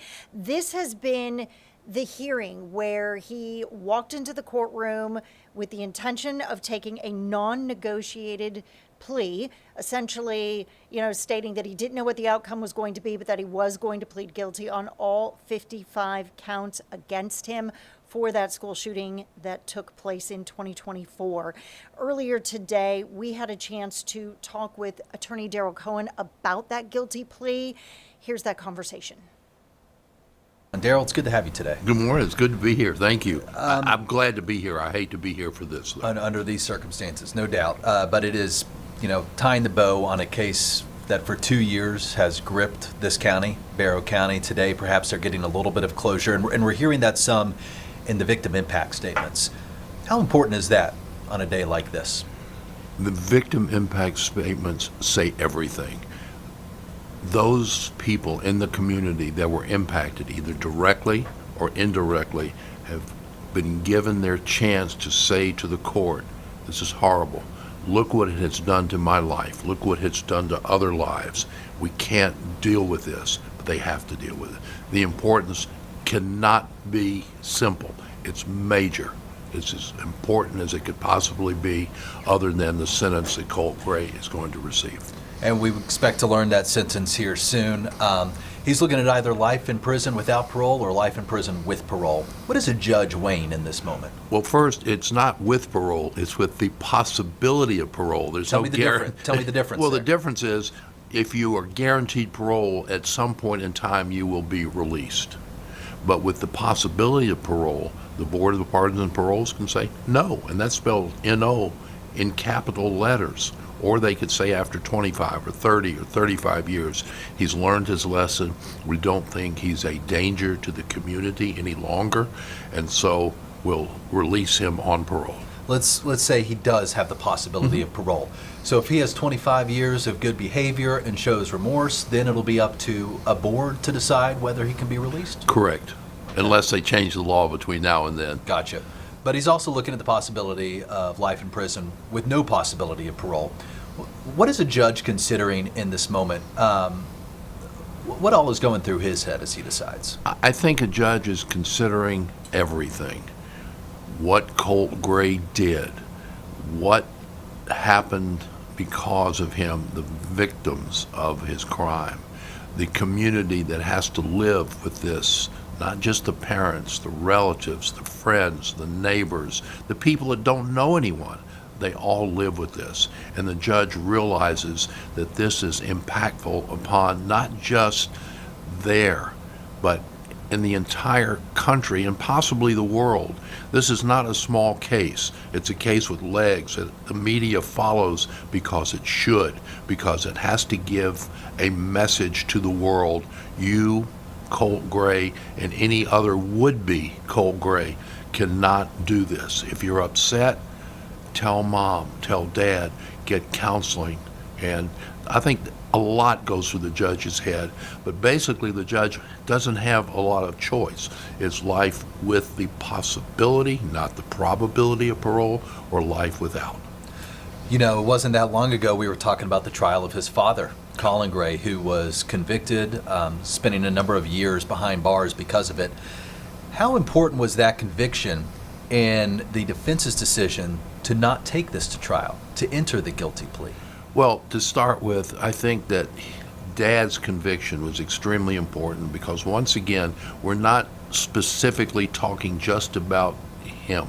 We're talking about any would-be parent who allows his or her child or children unfettered access to a gun, who provides a gun without the appropriate safeguards, without making sure that it's at a shooting range where my child shoots, that I'm taking him or her hunting, but I make sure that we have the safeguards in place that this cannot happen again. I mean, we hear all of the time, unfortunately, about someone leaving a weapon in his or her closet. We are going to dip out of that discussion because they have now come back into the courtroom there in Barrow County. Earlier, we know that they were playing an hour-long recording of Colt Gray's discussion with law enforcement, and that is what we are expecting to continue now that they have come back into the courtroom. We do want to warn you, this is a recording of that conversation as it was happening in very emotional moments. Some of the language you will hear is explicit. Down, and I guess they complied. Okay, so you heard the officer yelling at you to get down. And they told me to shoot myself as a way to. Wait a minute. You said they told you, the officer told you to get down. I think so. I don't know. I can't say that I heard that, but I would assume they did. And who told you to shoot yourself? I heard yelling within the walls. Within the walls? Yeah, but or not like in the walls with the classrooms. It was through the door, so I know some of them were cracked, and it was coming from both ways. And next thing I knew, I was just on the ground. I don't know if they disarmed me or I just dropped it, or maybe it was just a natural instinct of knowing that I'm not a killer, and I didn't want to. Now, you said something, Colt, that I want to kind of touch on. You said that you figured that was enough. What do you mean? What is that? That I guess is just, I keep mentioning morality because I know it wasn't completely batshit insane. That was because I had so many good moments where I wanted to get help. I didn't want to do this, but I knew that was just me. Like, no, what are you doing? Like, you're not supposed to be doing this. These kids have done nothing. But at the same time, I think they were whispering, and the teachers were telling me, oh, they were all going to just eventually strike one day, and I don't know, they kept telling me that it was going to be today or tomorrow. Okay, but, let's go back. You said you figured that was enough. I say, yeah, I guess I say that. It's like, I had, because, you know, like I said, I had these glimpses, and I think that was just morality of just like, I knew I shouldn't do this, and I shouldn't fucking be killing people. And hell, it might have even been because I saw the police and was like, that's enough. You should kill yourself. But I think I kind of just instinctively dropped it. Now, you mentioned that you thought to yourself while you were while you were shooting the gun that you shouldn't be killing people. Yes, sir. Absolutely. Is that what you were doing? I guess so. I saw the white bag. Many people were hurt. But it wasn't the entire time because most of it was simply me completely gone. There was nothing there. Like the lights were off and nobody was fucking home. Oh my God. What do you mean the lights were off and nobody was home? Our lights were on and nobody's home. You know, I guess that's the same. Okay. I understand. Are you talking about your mind? My mind is me, myself. I guess that's not me. Oh my God. It's so fucking horrible, dude. Oh my God. I'm sorry, man. Do you remember anybody saying anything to you while you were shooting the gun? No, I can't remember. All I remember was just the constant in auditory and like out between like classrooms and stuff during shots, and people were telling me to. What do you mean in auditory and out? Oh, like inside, like my ears, it felt like, and then there was most of them like almost like in the classroom doors and stuff, just peeking through. And I don't think I could visually see it. I was so focused, I was completely gone. What were you focused on? I say I was completely focused. I mean, just that thing was just completely like that's all you knew because you fucking did that shit. I don't even want to correlate myself with it. What do you mean he fucking did that shit? Who's he? Me. Okay. I'm not at all. You're talking about people talking about you. Okay. And I say focused because that's not at all in like a good or glorifying way. I'm saying focused in an absolute that shit insane way because I never. Who the fuck focuses on killing kids, man? This is horrible. All of it. Yeah. What do you think the answer to that question is? Which one? You said who focuses on killing kids. What do you think the answer to that question is? Him when he was killing me. It hurts my heart, dude. It hurts me to say that was me doing that. I knew that. I guess I knew that. I had to get the teachers away from me. I feel like, oh my God. What do you remember hearing while the gun was firing? I barely remember the gunfire. It was mostly just the people just telling, you know, like I told you, the things like you should kill yourself, you should keep on. Did you hear anyone screaming? I can't remember. I'm sorry. Okay. Look at my ears from ringing. I can't remember. Okay. But it's weird because that's kind of like. How did you feel when you were shooting the gun? It was completely numb, but not in like a psycho way, like in a way that I was not there. So you weren't crying and upset when you were shooting? No, I couldn't tell you. I know if I was there, I was horrible. I wouldn't even let it get to that point.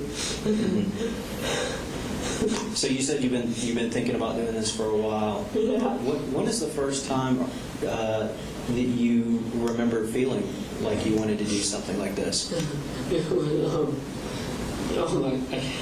And so many traumatic things happened just in your childhood, and now my mom threatened to kill me and everything. I just felt so like, I don't know. And the schizophrenia started at all. I had complete control over me. Like, I'm not that individual who's just gonna go out and kill people. Okay. It was just. You mentioned schizophrenia. How long ago did? I know the facility isn't schizophrenia. I know that's not. And honestly, I think the voices are real too. Like, I know they were saying. When is the first time that you mentioned that to your parents or your dad? What? The schizophrenia. I think a few weeks ago. A few weeks ago? I think he understood. And I told my grandma and my mom. Okay. I also mentioned mania, which is complete mania, which is God, it's also blurry, but it's like heightened things that like you just completely. So it's a few weeks ago. Is that about this? How long have you been thinking about shooting the school?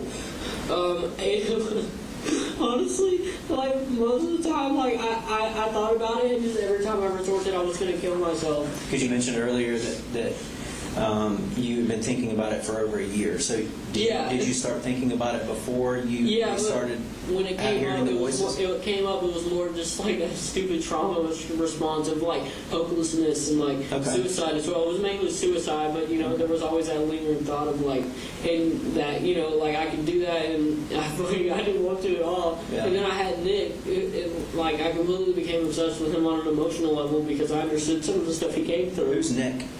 Nicholas Cruz, I think. You said you had Nick and you became obsessed with him?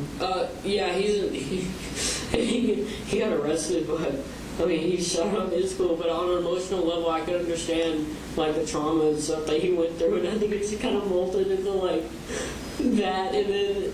What trauma did Nick go through? I think neglect, and I was really bad neglected when I was a kid, and it was a bunch more stuff. Just him like. It was a bullying aspect because I was bullied really bad in middle school, but I don't think that's at all a reason. Like, I love the school. You told me earlier that you weren't bullied. No, here in high school, the school that I Okay, but you were bullied in middle school? In middle school, yeah. Okay. Because I was going through a really bad time. I was wearing like 2 jackets at a time, and people obviously thought that was weird because I was just. What middle school did you go to? Jefferson Middle School, I think. Is that in Jefferson? Yeah. You just moved here? Okay. When did you move here? The summer? I think so, yeah. We've been here since, like the start of summer, like, or late 2023. We had Christmas here.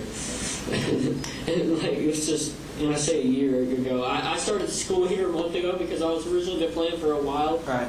They never got around to getting me into school. The plan was to do homeschool, but they just now got me signed up for school. My mom was supposed to be doing it, but. So help me understand. You mentioned your address earlier that you live off of the Smith Mill Road. Who lives there with you? Wait, 896 Harrison Mill. Harrison. Oh, I'm sorry. Thank you for correcting me. 896 Harrison Mill Road. My dad and my mom aren't divorced, but they separated a while ago because. What's your mom's name? Marcy Gray. Marcie or something else? Marsee.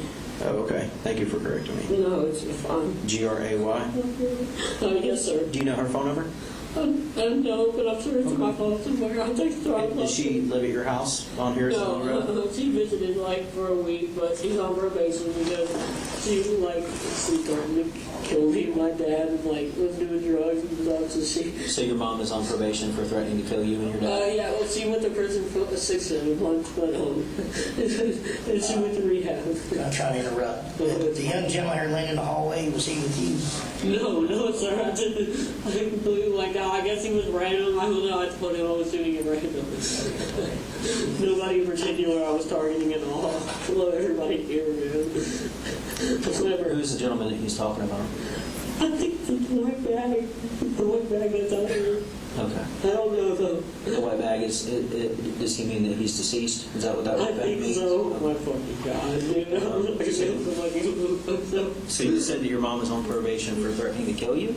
Well, she was on hard drug meth for like a while, and nobody believed me when I said she was. But eventually, she She kind of was, long story short, she duct taped my grandma to a chair and held her hostage and then went on the road, I guess, and was found with a gun in the car and meth and a scale.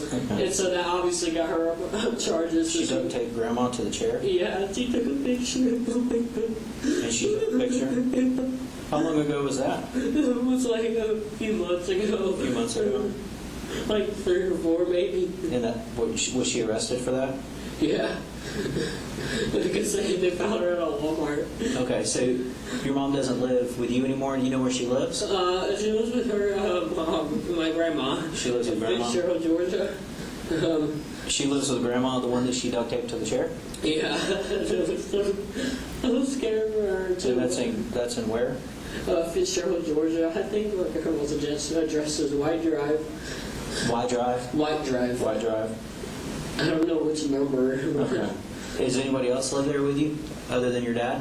It's me, my dad, my sister who's 13. What's your sister's name? Jenny Gray, Gray. And my brother, he's 28. You said your sister's 13. Where does she go to school? She goes to Hammond? He's in 8th, I think. And you have a little brother? Yeah. What is your little brother's name? Coley Gray. His actual name is Coley Gray. Coley? Yeah. How old is he? 8. He's 8. Where does he go to school? I get confused with the name. I think it's Creek something. I can't remember. Creek something? Okay. Or Drive. I can't remember. It's okay. Anybody else live there with you? No, it's just us. So who was home with you this morning when you... My brother, my dad took my brother to school, and my sister gets on the bus after me, so I told her I loved her. Okay. And I don't think she didn't know at all what was happening. I didn't either. I don't know what the fuck this is, any of it. Okay. You mentioned you got the gun, you think, out of your dad's truck. Is that something that you did this morning? Somewhere that it was locked up, obviously. Okay. So is that something that happened this morning, or did it happen before today? This morning. Happened this morning? Yeah. Okay. Like right before. Does your dad have another car? Like, does he have more than one car? No, he has a truck. Okay. So did you said your dad was gone taking your brother to school? Yeah, he had been at work. Okay. So did you get the gun? I'm assuming you got the gun out of his truck before he Out of his truck, yes sir. But I'm not completely sure because I'm connecting dots. Like, if he may have left, it may have been somewhere else. If it was in his truck, I guess I definitely got it before without him noticing. Okay. Is there anything that you want me to know? I've asked you a lot of questions. Do you have any questions for me? I don't want to tell you anything. I'm so sorry. I just don't want any confusion. I just don't lie. This is fucking horrible. This is like, I can't even make any words for it. I really hope no one was hurt. So, kind of going back, just reading over some of the things that, and what I'm doing here is just taking some notes over what you said to help me remember what you said, okay? And you mentioned last year, about a year, that you've been thinking about it, about shooting. When you said thinking about it, is that shooting up a school? Mainly just suicidal, but suicidal. But yeah, it was mainly the facility. Because they had altered a bunch of shit in my brain that contributed to doing something like this. Because I thought a lot of them. One of my teachers mentioned that she knew somebody at Neverson Middle School. Did you ever? I know you mentioned that you talked about it on Discord, but. Did you ever tell anybody on Discord your plan to shoot up a school, or did you? Honestly, I vented a lot to them about the struggles I had been going through, and it came up, yes. But I don't think it was enough for them to actually, because they were worried. I don't think it would have been actually enough for them to be able to go. What do you remember saying to them? To say, thank you for being here. And I don't know what'll happen. I'm getting help soon. And I'm happy about it. Did you? What specifically did you say to them about shooting up a school? Oh my God, I can't remember. I'm trying to remember, but Is that something that happened recently or a long time ago? I think it was recently, to be honest, like a week or two. But I know it wasn't openly. If it was anything pertaining to shooting, I know it was along the lines of like, I really don't want this to happen. It's just like auditory and the shit that's been going on with me. It's just getting worse. And I thought about calling a hotline, which I did, but nobody responded in the bathroom. Okay. And then the officer, I wish he would just open the door. When you were in the stall, help me understand how you were. Were you just sitting on the toilet with your legs down? You were standing up? Yeah. Okay. I'm so sorry for you all. This is not something anyone wants to go through. I don't want any of y'all in the offices. It's horrible. No, this is you're right. This is not something. This is horrible. It's fucking disgusting. This is the worst nightmare for everybody involved. Oh my God. Oh my God. And at least I have some more grounding because I feel like this scared off most of the things that was happening. I feel they got me horrible in the What do you mean this scared off most of the things that were happening? Like auditory things and the teachers. I knew they weren't going to do anything. You are listening to a recording of Colt Gray's conversation with law enforcement, talking about where he got the gun, his thought process leading up to the shooting. This is all information that the prosecution wants the judge to be able to know, since there isn't going to be an actual trial. They want the judge to have this information when he makes his decision on sentencing next week. And so that is why this information is being introduced. We're going to step away from what is happening inside the courtroom for just a moment so that we can shift gears and talk with our Julie Martins about flooding that is happening here in, it seems kind of like up north primarily. Primarily, but we're starting to see more activity even in places like Cobb and Paulding counties. So yeah, a little bit north of the metro, but we're still getting a little bit of rain. In fact, we have a newly issued ground stop at the Atlanta Hartsfield-Jackson International Airport. So taking you out to the airport right now. Now the outbound delays are 30 minutes, but no inbound traffic is being allowed until at least 4 p.m. So no inbound flights are being allowed due to weather. Taking a look here at the weather, we do have a lot of activity. Satellite and radar imagery here lit up all the way from the airport up into, as I mentioned, Cobb County, and then into, of course, the Hall County areas where we've been seeing some big flooding problems all afternoon long. Kennesaw and Roswell getting some thunderstorms right now. Nothing severely warm. That goes for you in Mableton as well. And we have this ongoing considerable flash flood warning in Hall County. This includes Flowery Branch, Gainesville, and Oakwood. This goes until 3:15, and then we have a bigger area impacted with a flash flood warning until 4 for Forsyth, Fulton, Gwinnett, and Hall counties.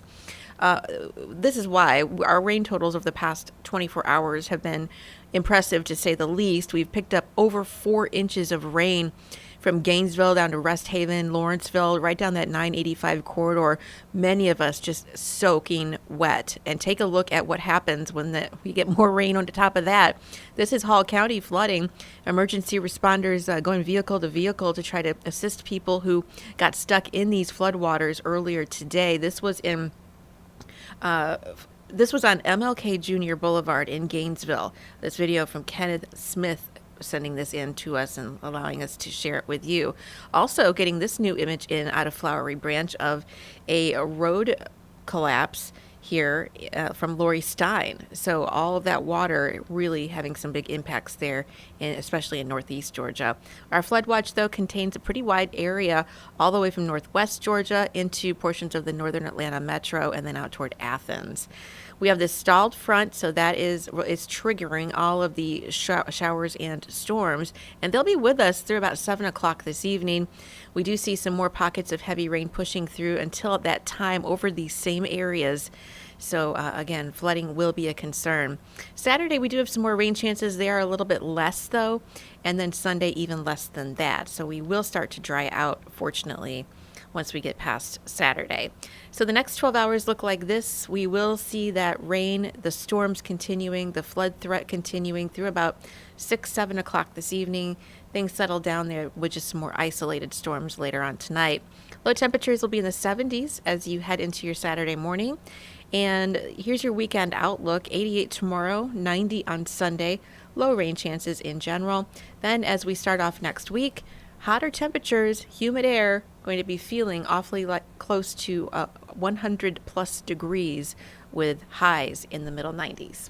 When we get this much rain in such a short period of time, obviously we don't like to see the flooding, we don't like to see the damage, but kind of pulling out bigger picture, do we still need this rain from a drought perspective? Yeah, Atlanta, the metro is not officially in a drought any longer, but some of our North Georgia counties are still in some form of drought. So I think overall we were down about 3 inches, 3.5 inches for the year. So, this will definitely dig away at that. Awesome. Thank you so much, Julie Martin, our meteorologist, checking in with us throughout the afternoon. And certainly as we get new images and more information on some of those flooding impacts throughout our community, feel free to share them with us. We will bring them to the rest of our viewers to get a better picture of what is happening out there. Thank you. Thanks. We want to turn now back to the trial. Again, we want to warn folks that might just be now checking in. This is basically those in the courtroom, especially for the judge, they are listening to a conversation that Colt Gray had with law enforcement after the shooting. And so this is the raw discussion. And so some of the language is explicit. So be warned because of that. Let's take you back inside the courtroom. Something like this. So you mentioned how long, did you say the voices have been here about a month? No, they've been longer, but they just have heightened. Like, I've just had really bad mania. How long do you think the voices have been here? It's hard to pinpoint. It came and go. They came and went, but like it was mainly just whispers and family members for months now. Honestly, I don't know if it's an exact year, but just all the trauma and stuff just kind of recluse, and it just really didn't help with the obvious mental illnesses that I was developing. Well, you said mental illnesses, like plural. What mental illnesses do you think that you have? I made a list a while back. I think it's gone, but... Made a list where? Like in a notebook or on your phone? A text pad, I think, on my computer. Text pad? Oh my God, dude. What? Huh? Did you say something? Yeah. Oh. Were you trying to say something? Oh, no, it's just this, man. Yeah. I'm horrible.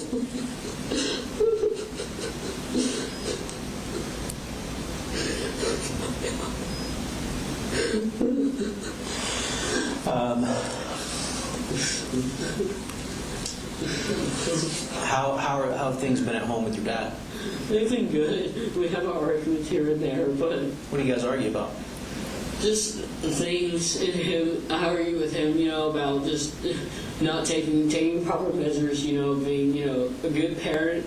And he definitely tries his hardest, I know, but it's just, I have some drama or stuff that really just doesn't help good with him being, supportive and all, like being completely, competent, which he is a good parent. I love him with all my heart, especially towards the end. I think he finally realized what was up, and I think he was so used to me just being that young, right employee dude.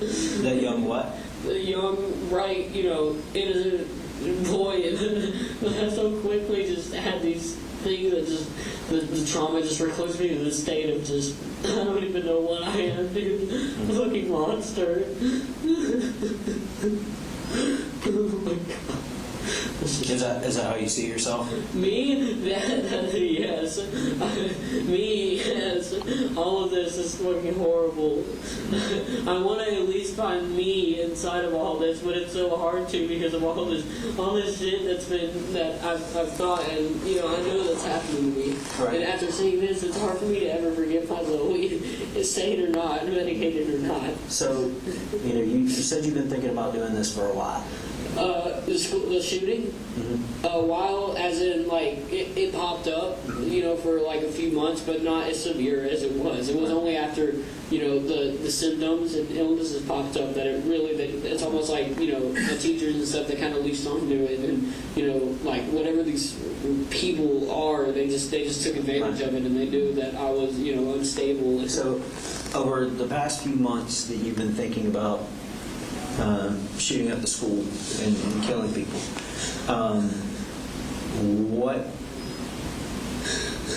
what made it today? Today, I was told via waves. I don't know. It was something that I know I heard, and it was a multitude of people that it was going to be sometime soon. It was either going to be possibly today, tomorrow. It could be this week. I didn't know, and I was scared, and that kind of formulated into like I wanted to get help, but like I said, with that, it was just formulated into them saying you should do some fucked up shit like this to try to deter them. I don't know. Not. It's kind of weird because not like whispers specifically, but just the teachers, because I know like them and some like. Have you talked to the school counselors here about the voices that you hear? I have once. I went like a week ago. A week ago? Yeah. What did they say? She just called my parents and just kind of listened. She didn't really give me much advice, but she did say it take as long as I need, like if I feel unstable, which I did, and I'm glad I took that route. Did you tell her that you felt unstable? Yeah, at that time, and that's when it just. Do you remember the counselor that you talked to? I know she was African American. I don't know though. Okay. African American. So there wasn't it was the voices that told you today was the day. Not only that, it was like kind of a 50-50 possibly. From what I can gather from it was that and the teachers, whispering subtly and having like, and having people like inside the classroom. When you went to go talk to the counselor, did you tell the counselor about the teachers? Yeah, I did. I told her that I thought, and I also told people online that I thought my teachers were plotting against me. Now, obviously, tried to calm me down, but I know I'm not insane. I know they were. And when you have stuff like that goes on, it makes you resort to shit like this, and it's pretty obvious. Remind me what the teachers were saying to you. The teachers were saying that it's coming. Like the day is coming, that we're going to take you and hurt you. And also, I think they were letting the kids in. No, oh my God, I'm sorry, dude. That is horrible, man. I just have these. What was the family member? You said some of the voices were family members. What were the family members saying? They were saying that it was for the best and I needed to do it. And for a while, I knew not to just deter it away. But who were the family members' voices that you were hearing? I couldn't make it out, but I knew they were from Hillier, so I kind of automatically assumed. Okay. I know if it helps at all, I kind of like talk to my auntie a lot because she has bipolar and it's schizophrenia. So I know it's just I like talking to her as a way to cope with it. Okay. So when you came out of the bathroom and you started shooting, do you remember how many shots you fired? I can't remember. I'm sorry. Really anything like just related to that, except it was just me morally having these glimpses of just like, what the fuck, man? I can't remember. It was just completely gone. And I'm sorry. I know that sounds like completely like just horrible. And you only brought one gun. Yeah. Okay. It's only that. I think. You mentioned kind of, if we can go back to when you moved here, you said you moved here last year? Yeah. Do you remember what month last year? November, I think. Okay, so you've been here almost a year. Yeah. When you moved here, like, what made you guys move?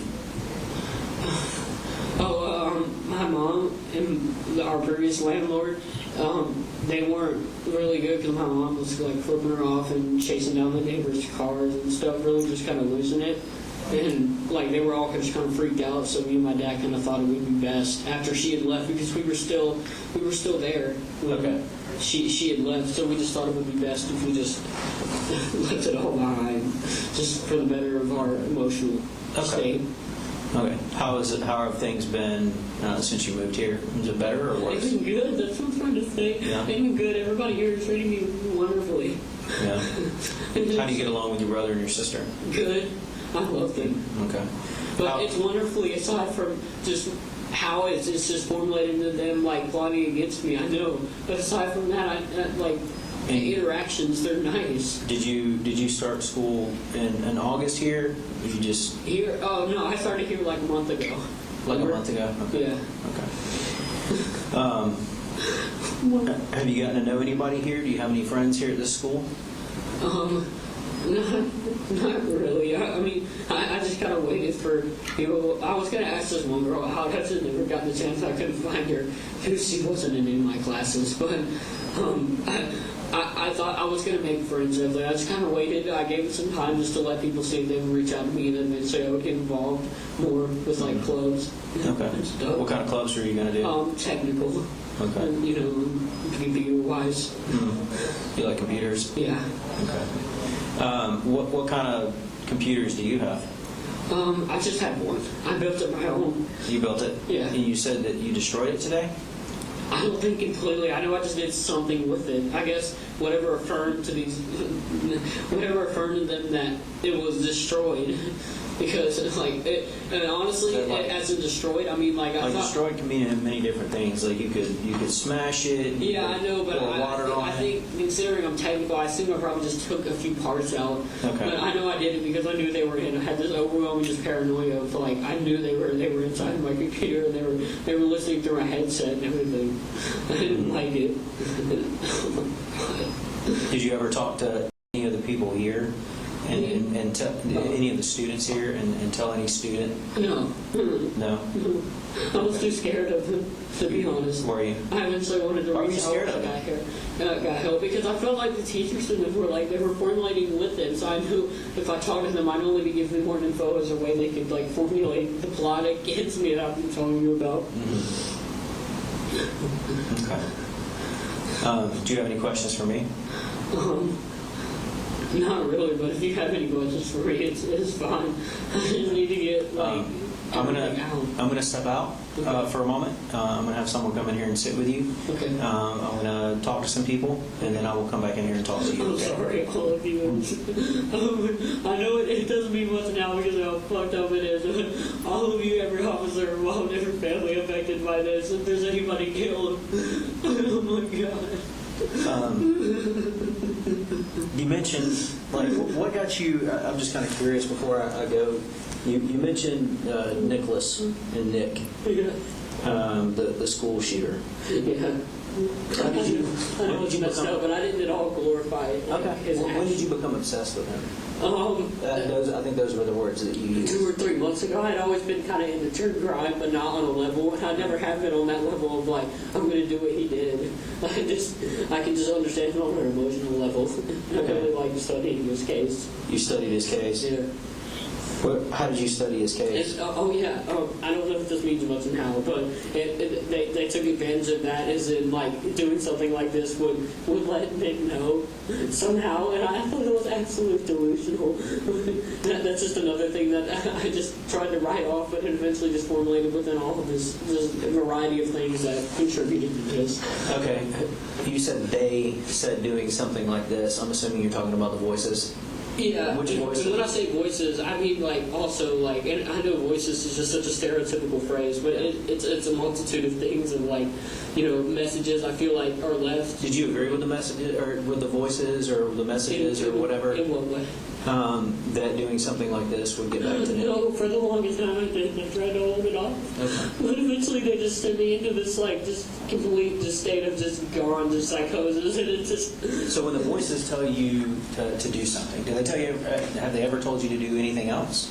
No, not really. No, not really. Suicidal just kind of came from the trauma and just, Okay. So suicidal, is that... And I don't want to put words in your mouth, but suicidal, is that something that you chose? That you... It was a mixture. It was definitely, it wasn't me chose as like, oh, I'm going to kill myself because, I hate everyone. It was more of just like, just feeling so hopeless and, having all the trauma-related things, with my mom and just as a kid. And then also, having them, they're going to find weak spots. Right. They're good. Okay. When these voices are talking, do you ever agree with them? No, not at all. Unless I'm in a complete state of mania, psychosis. Even it's not. And even then, I'm not openly like. Because you mentioned a couple of times you've actually had an outcry for help, right? Oh yeah. You went to your counselor. I went to my counselor. And you went to your dad. I talked to multiple people online. You talked to multiple people online? I assume they would just call you. Right. So, going back over it, like today, did you try to reach out to your counselor? I was on my way, yeah. At that moment in that classroom, I knew things were just getting really bad, and I felt like they were really, today was the day they were going to do something to try to attack me, and I was on my way. And I brought my book bag and everything, and, I was going to go in there, and I was going to show her the weapon that I had, obviously, please, get this away from me. I don't need to be doing this. It was just at that moment. When you shot students here, was that in the counselor's room? Or around the counselor's area? No. I can't remember. I'd assume it was just here. Okay. Was it closer to your second period? I think so, yeah. Okay. Because the police response, I assume, was quick. Okay. So I don't think I got that far. I didn't want to get that far, really. It was just, I'm glad they stopped me. All right. Well, I'm going to go have a talk with the gentleman outside. I'll have someone sit here with you, and I'll be right back with you, okay? Okay. I won't do anything stupid, I promise. I'm just going to be here. Well, I'm not going to leave you long. No. Can I get somebody to stand with him? Yeah. And John, 12:07 hours, interview approximately an hour and 6 minutes long. I was at an interview with Colt Gray at Appalachian High School. Hey. And your Honor, the second clip is on that. Approximately 2 minutes. Okay.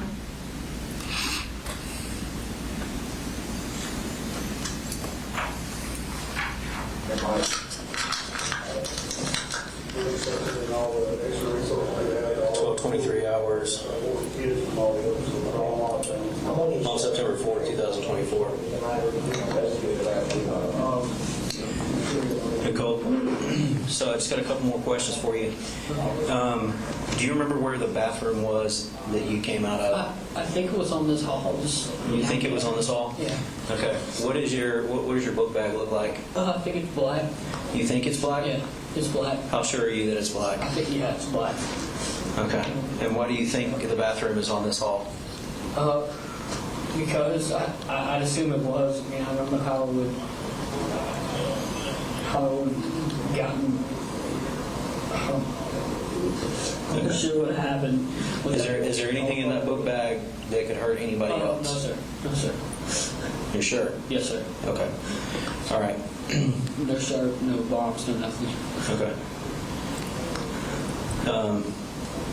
We'll call to this time. It actually should be open. At this time, you're going to be placed under arrest, okay? Yes, So we got a transport unit that is coming to pick you up. Yes, sir. We are still trying to figure everything out. Yes, sir. And I'm going to come explain to you exactly. Right now, I don't know all of what you will be charged with. Okay. But as of right now, you know that it's illegal to bring a gun on school property. Obviously, it's illegal to shoot at people and to harm them. Yes. So right now, you're being placed under arrest. Okay. Yes, I understand. Okay. So we're going to get you transported. Okay. Is there anything else I need to know before you leave here? No, I don't have anything else on me. All right. I'm going to be contacting your dad, and I'm going to be talking to your dad. Yes, sir. Is there a message that you want me to give your dad? Tell him that it wasn't his fault. Tell him that it wasn't his fault? Yeah, no charge opponents. Okay. I'll tell him that. Okay, thank you. Is there anything else that he needs to know? No, I think that's the main thing. The rest should probably be better off getting from y'all. Okay. I'm going to go check and see if we got a transport unit here that can take you. Okay. Do you have any other questions for me? No, sir. Okay. Wherever you're going, I'm eventually going to come there and explain to you what the next steps are, okay? Yes, sir. All right? I understand. No.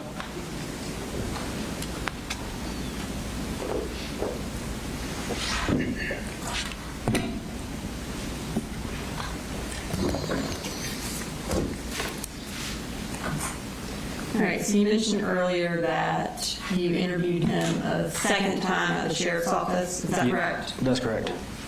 Where did that take place, that second interview take place at the sheriff's office? That was done at the Criminal Investigations Division in an interview room. And why did you take him to an interview room? What was the purpose of that? So we could have it video and audio recorded, have the interview captured that way. And did you video and audio record the interview in that room? Yes, ma'am. Do you also use a handheld audio recorder as well when you're in the interview room? I do. Anytime I'm conducting an interview, I will record it, if we're using our interview room. In the event, anything can happen with electronics. So in the event that something does happen with the electronics, I will have a backup copy. And for this particular recording of Colt Gray's second interview at the sheriff's office, did it video record the entirety of that interview? Not the entirety, no ma'am. But did it audio record the entirety of the interview? Yes. About how much of the interview is only audio? I believe there is approximately an hour and a half that is audio recording, and then there is roughly about an hour that is video recorded. Okay. And for State's Exhibit 340, which is the interview with Colt Gray at the sheriff's office, is the entirety of the video recording in that exhibit? Yes. And then after the video recording ends, does the audio recording pick up? Yes, ma'am, it does. And have you had an opportunity to review your interview at the sheriff's office? Yes, ma'am. And is it a fair and accurate recording of your interview at the sheriff's office with Colt Gray? Yes, ma'am, it is. Okay, Your Honor, this time I'd like to introduce an evidence State's Exhibit 340. It is in one clip with the video recording at the beginning, and then when the video recording ends, the audio takes over. Mr. Allen? No objection, just judge, given the length of this, do we want to take a brief break for everyone before we start this? If you want a break, I'll take one. I think I would be pretty good. All right, we'll take a short recess.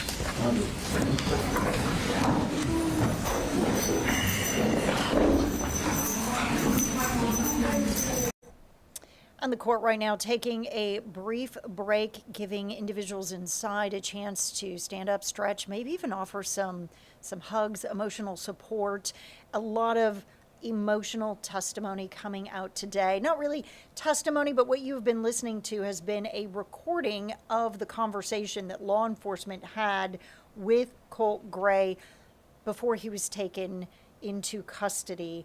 That was an opportunity where they were just trying to ask him questions, figure out what his thought process was leading into the shooting, how he accessed the gun, and what his mental health, what his mental state was as he was making these decisions. All of this is being presented to the judge at this point in time, who will next week have to make a decision on sentencing. Earlier today, Colt Gray did plead guilty to 55 counts. It is a non-negotiated plea. That means there isn't a specific plea deal that he was accepting in pleading guilty to those counts.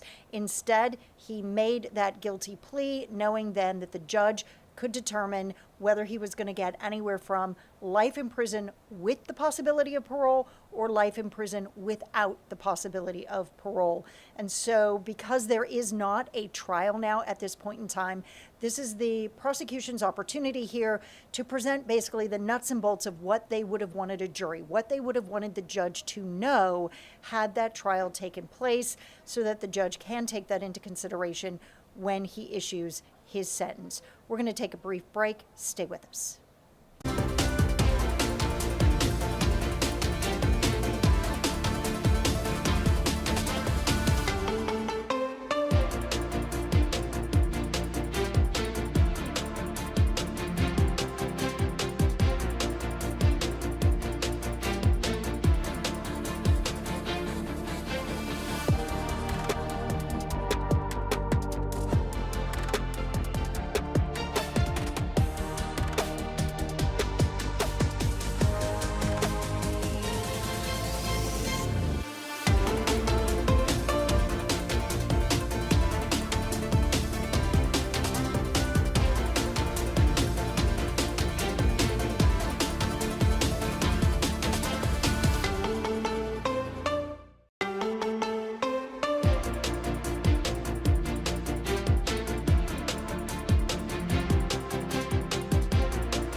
Welcome back. Thanks for sticking with us on this Friday afternoon. If you have tuned in to watch the Colt Gray hearing that is taking place all throughout today, they are on a short break right now. We are continuing to monitor that court action and we'll go back to it. But if that is your primary focus this afternoon and you want to make sure you're not missing a moment, you can find our live continuous feed on our secondary channel. You can just use your remote to scroll down and access that. I believe the image right now is going to be of the courtroom seal there in Barrow County. But if you want to know what's happening with weather, well, that's what we're going to talk about right now. And for that, we're going to turn to our meteorologist, Julie Martin.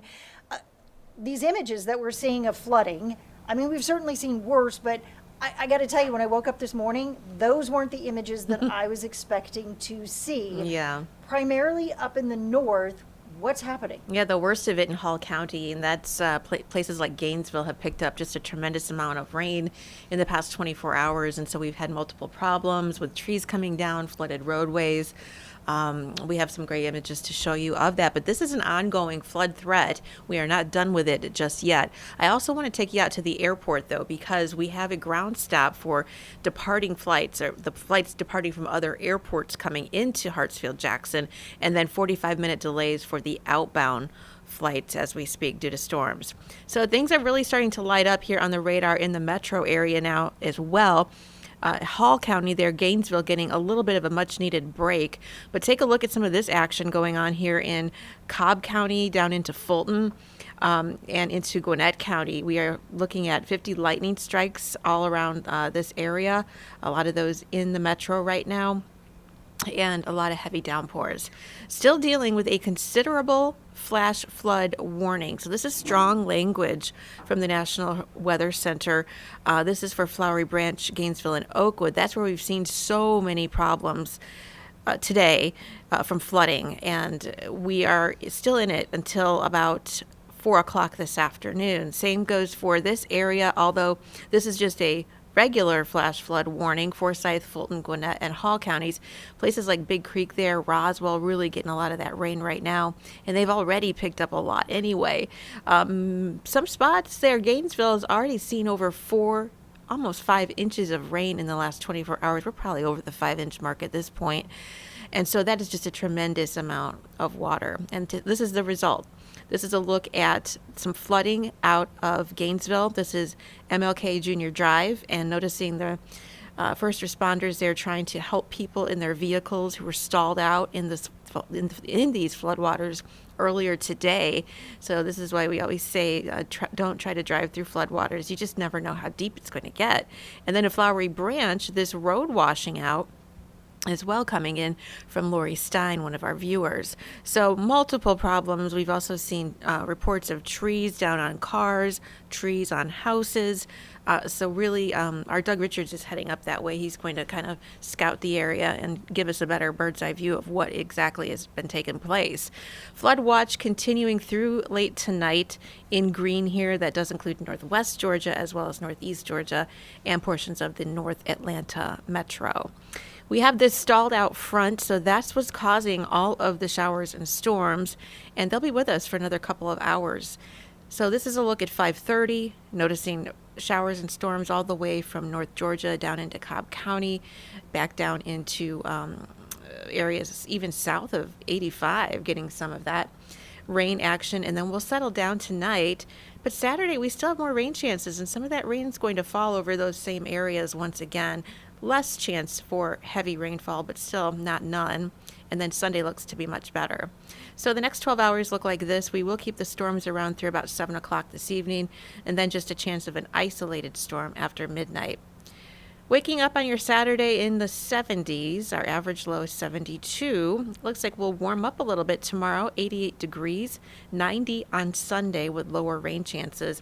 And then as we head into next week, Rebecca, warmer conditions will prevail. We're talking about hot conditions by Tuesday at 95. Dry though, but feeling like over 100 degrees. Looking at that 7-day forecast, in my mind, I am thinking, ooh, tomorrow morning might be a good day for me to get out and try to actually do a little bit of yard work, garden work. Yeah.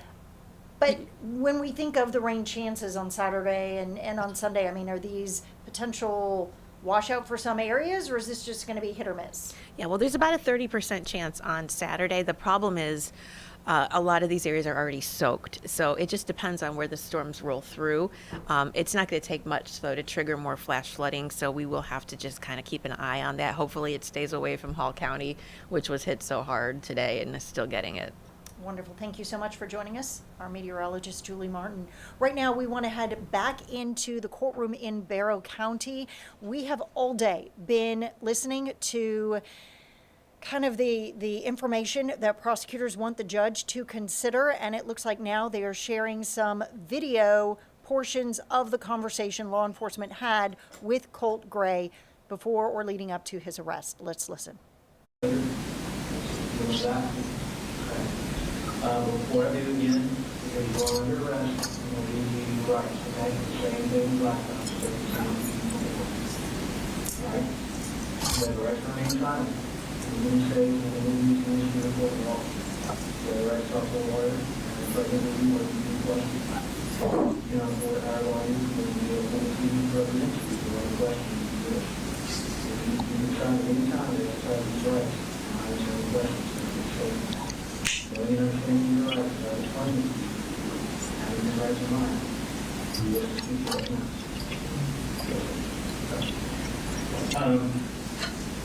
So there's a couple of questions. As you can imagine, there's a lot of people involved in this case that haven't been, there's a lot of investigating in school. There's a lot of people to talk to in this process. One of the questions that he posed to me is your cell phone. Okay. And probably when you spoke earlier, you said that your cell phone was to the best of your knowledge was in your back. Is that correct? Okay.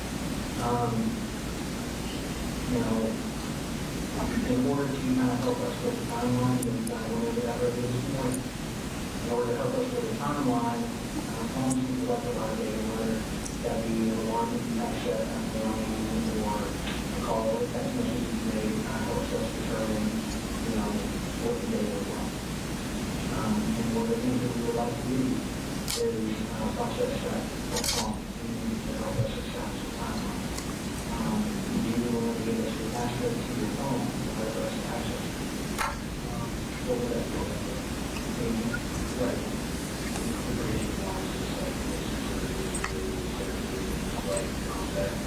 Yeah, again, like I told you, it helps us establish a timeline on the edge, things that are going on, you know, things, I don't know if you got any text messages or something mainly about the way you were feeling. I think, yeah, I'll do it. Okay. What is, you don't mind me asking, what is your passcode? My actual passcode is like, it's like, 8 Alex. It's like 3 rows, 3 right. Okay. The middle to the left of the L. Okay. So the part of L faces to the left. Yeah. So like let's say right here, I'll show you the dot. You draw it right there. So let's see.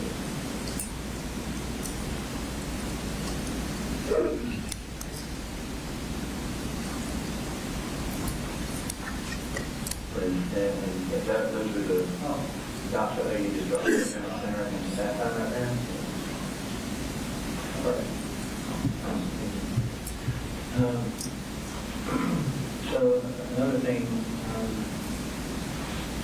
that I kind of wanted to talk to you about is we have done a certain amount of your house.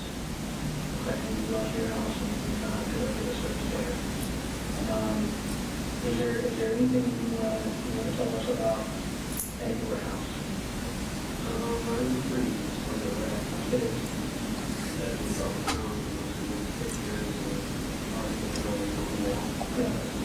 When you say mid, is that Nicholas? Okay. And why do you have this picture on your head? Social. So hasn't been so long. When do you think they might, like 2 weeks ago? 2 weeks ago?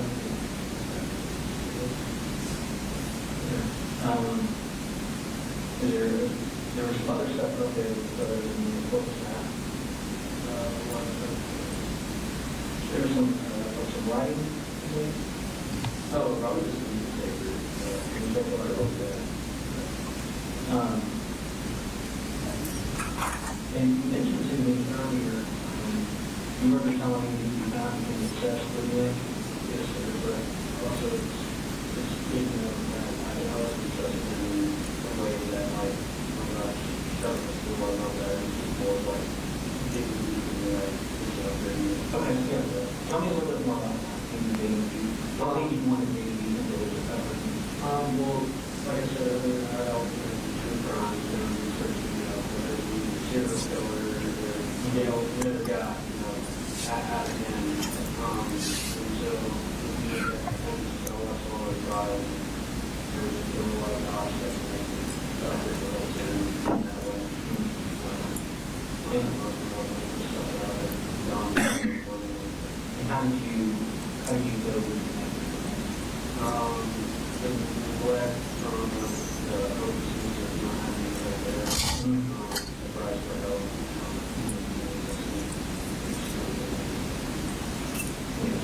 Have you tried for help with Warren Darwin or Wilson? Okay, can you tell me about that? Yes. Even online, probably stuff. And then with my parents, it took a while for my dad to finally realize, much ago, like, there's family drama and stuff like that. And so the other friends are trying to what kind of red flags do you think, do you know what a red flag is? What was red flag? Red flag is sort of do you think there were any red flags that people missed? Honestly, okay, go on.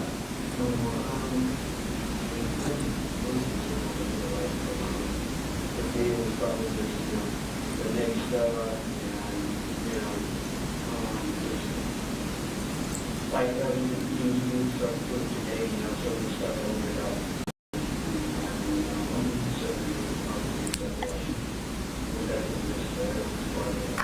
I feel like improvement wise, that would go on for a while. But I would really have to touch on that. I feel like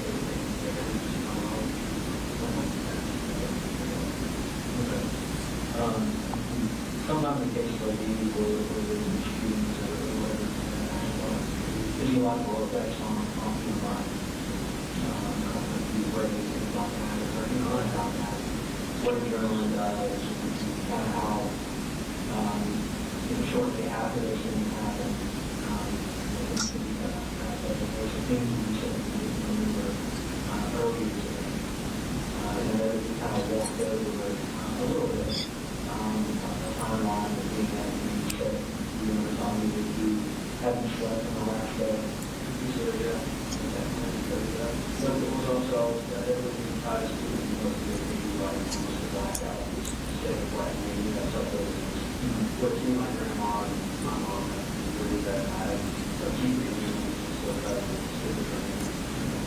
but most of that like didn't move I feel like definitely not I was not all there for see or versus that did you kind of going back to that timeline when you got ready for school this morning, you mentioned that you went to look for your daughter. Between the time we talked this morning and now we were really, it was definitely really funny. I mean, it was like at that point it was just so like, it was just, I don't know where it's been inside, but like, you kind of see the progress and the all through yourself, that part was just I definitely got an employee I thought it was full box, but I know it was some type of box that was locked out. Okay. Okay. Do you happen to remember if that was inside or outside the house? one of the two. I know sometimes you get stuff outside, so it might have been outside. Okay. And you mentioned this morning that you kind of went into the bathroom in the time that you exited the bathroom and the time that law enforcement was contact. Do you have any more to come back to you? Barely. Like I said, most of the ones I've given to you already, and it's mostly like, you know, but it's so much of it is all the emotions, like even using natural ones, and you know, like some of the forward shit like that. You know, with mine, they're not important.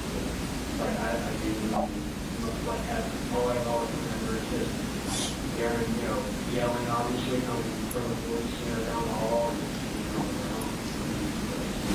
And I knew it was going, smell like gunpowder, and stuff everywhere. That's just kind of like over there.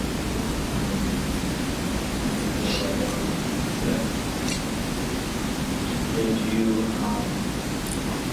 made a comment earlier that you stopped shooting because you felt like that was enough. You remember making that comment? Yes. And hearing that statement again, with me earlier today, is that, are you able to kind of explain that a little bit? Yeah, I think I can because so I think it was more of like when I say I felt like I stopped shooting. It wasn't having self-awareness the entire time like I pretty so cold or X amount of people want to stop shooting. It was more just like having to be just like complete breakthrough and just feeling like because if you remember like the whole thing about it was trying to get Jesus away from you and scared of me. Not want to continue this place that I know they still, like want to do. And I see all this, and, it's horrible. I don't even want to know like, what they do now. But it's more just like, simply tired. Do you remember shooting specific Jesus? No, sir. I don't. You don't remember shooting? I don't think I shot it too much specifically. I think I just shot it randomly. I think it was literally just one of those. Coming from my like assumption on, the other perspective that I'm listening to people, I assume, about how many rounds you shot people? Not really. I mean, it felt short definitely because that's just children who like to, definitely come back to slow and that. And how many rounds did the firearm hold? I think magazine was, I don't know, honestly, that's perhaps magazines. I know two of them were pretty big, so I assume they were high capacity. Did you reload? They never reloaded. I might have. Do you know how many magazines you brought with me? You want to say a grab, no matter what it was. Brad, like, we are like 2 or 3. Were those magazines loaded or unloaded? I think they were, yeah, just like When you say pieces of stuff loaded, my dad. okay. Not usually, but we were planning on going to one more year on. So we were already kind of, talking about that. So, we'll load stuff up. That possibly we were going to see if we could get one of the magazines. Like, at least break. Of course, these big homes of this size, so we got the all the size, one magazine, but they're bad, so. Do you load any magazines today? I guess you grab whatever you grab is part of the arm or something like that? Firearm? No, I don't think it was. I think we remember like talking about what kind of, Did you do that in the bathroom? I think that was part of getting ready. I think so. Okay. Do you know what kind of rifle it was? I said it was on the stick, because I have a big gun nut on the side of what it was. But I think it was a stick. It was one of their rifles. It was all your market cities.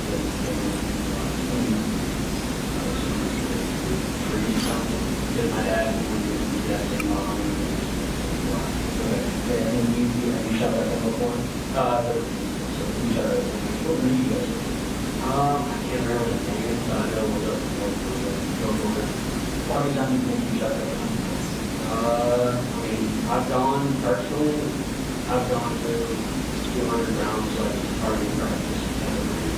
And did it try to I'm saying that Oh, that we actually have only been 2 times, and I think we brought up.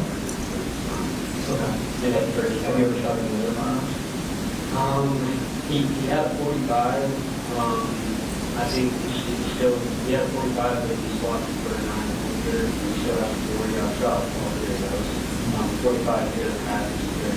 Where did you shoot those at? No, they're pretty light. How many rounds do you think you got with those? 51.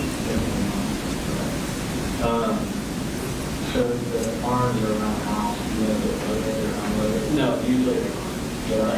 Like safety precautions like that. The orders in the magazines were loading, you can find over in the box with the rifle that, I told them exactly to hide. So most of those weren't even mine. Like, I didn't have access to them. I didn't have access to the magazines either way. So like, when they were loaded, no mind. Okay. You mentioned the box. Can you describe the box to me? Black. I think it had like the box, the little box, kind of like, not hardwood, Is it a rifle box? I don't know, it was like just kind of red. Okay. Was the rifle in there as well? Yeah. As far as,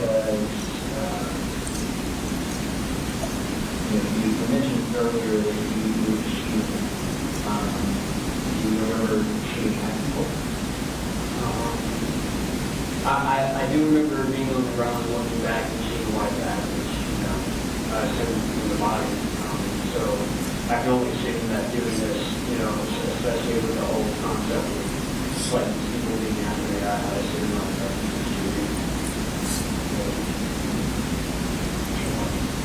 I'm whether it be a hurry or just shooting.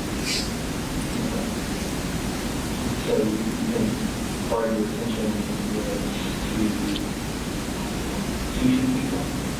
That I can't say for sure because you have to keep in mind that throughout that entire. What are the voices that you The voices were saying more things along the lines of, and I say voices more just like in your auditory, like whispers kind of like it's not like constant, but whenever Mania and schizophrenia mixed together, Mania is just kind of like really like research and thoughts and all that kind of stuff. Have you heard the voices since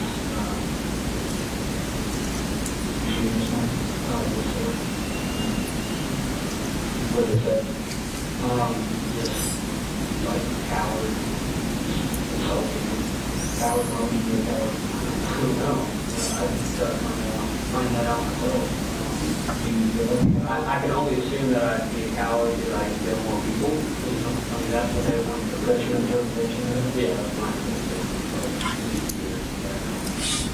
How many people do you think that you killed as a coward? All I saw was that bag in the hallway. And in the voice of the ones you killed people? Like, more people, yeah, that's why they were saying like cowards and stuff like that. So I had just this like sudden just including one number just like Or the voice of the even else? They told me with like past trauma and stuff, like really interesting stuff. Like,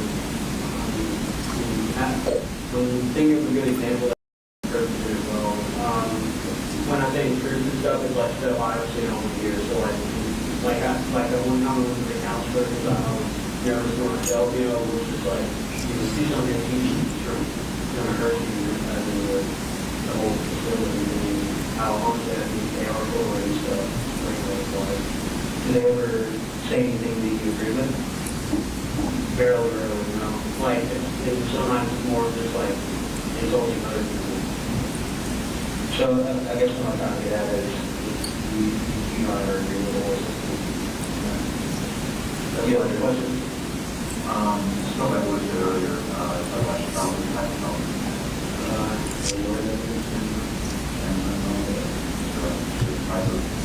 I think it was 8 years, like 12.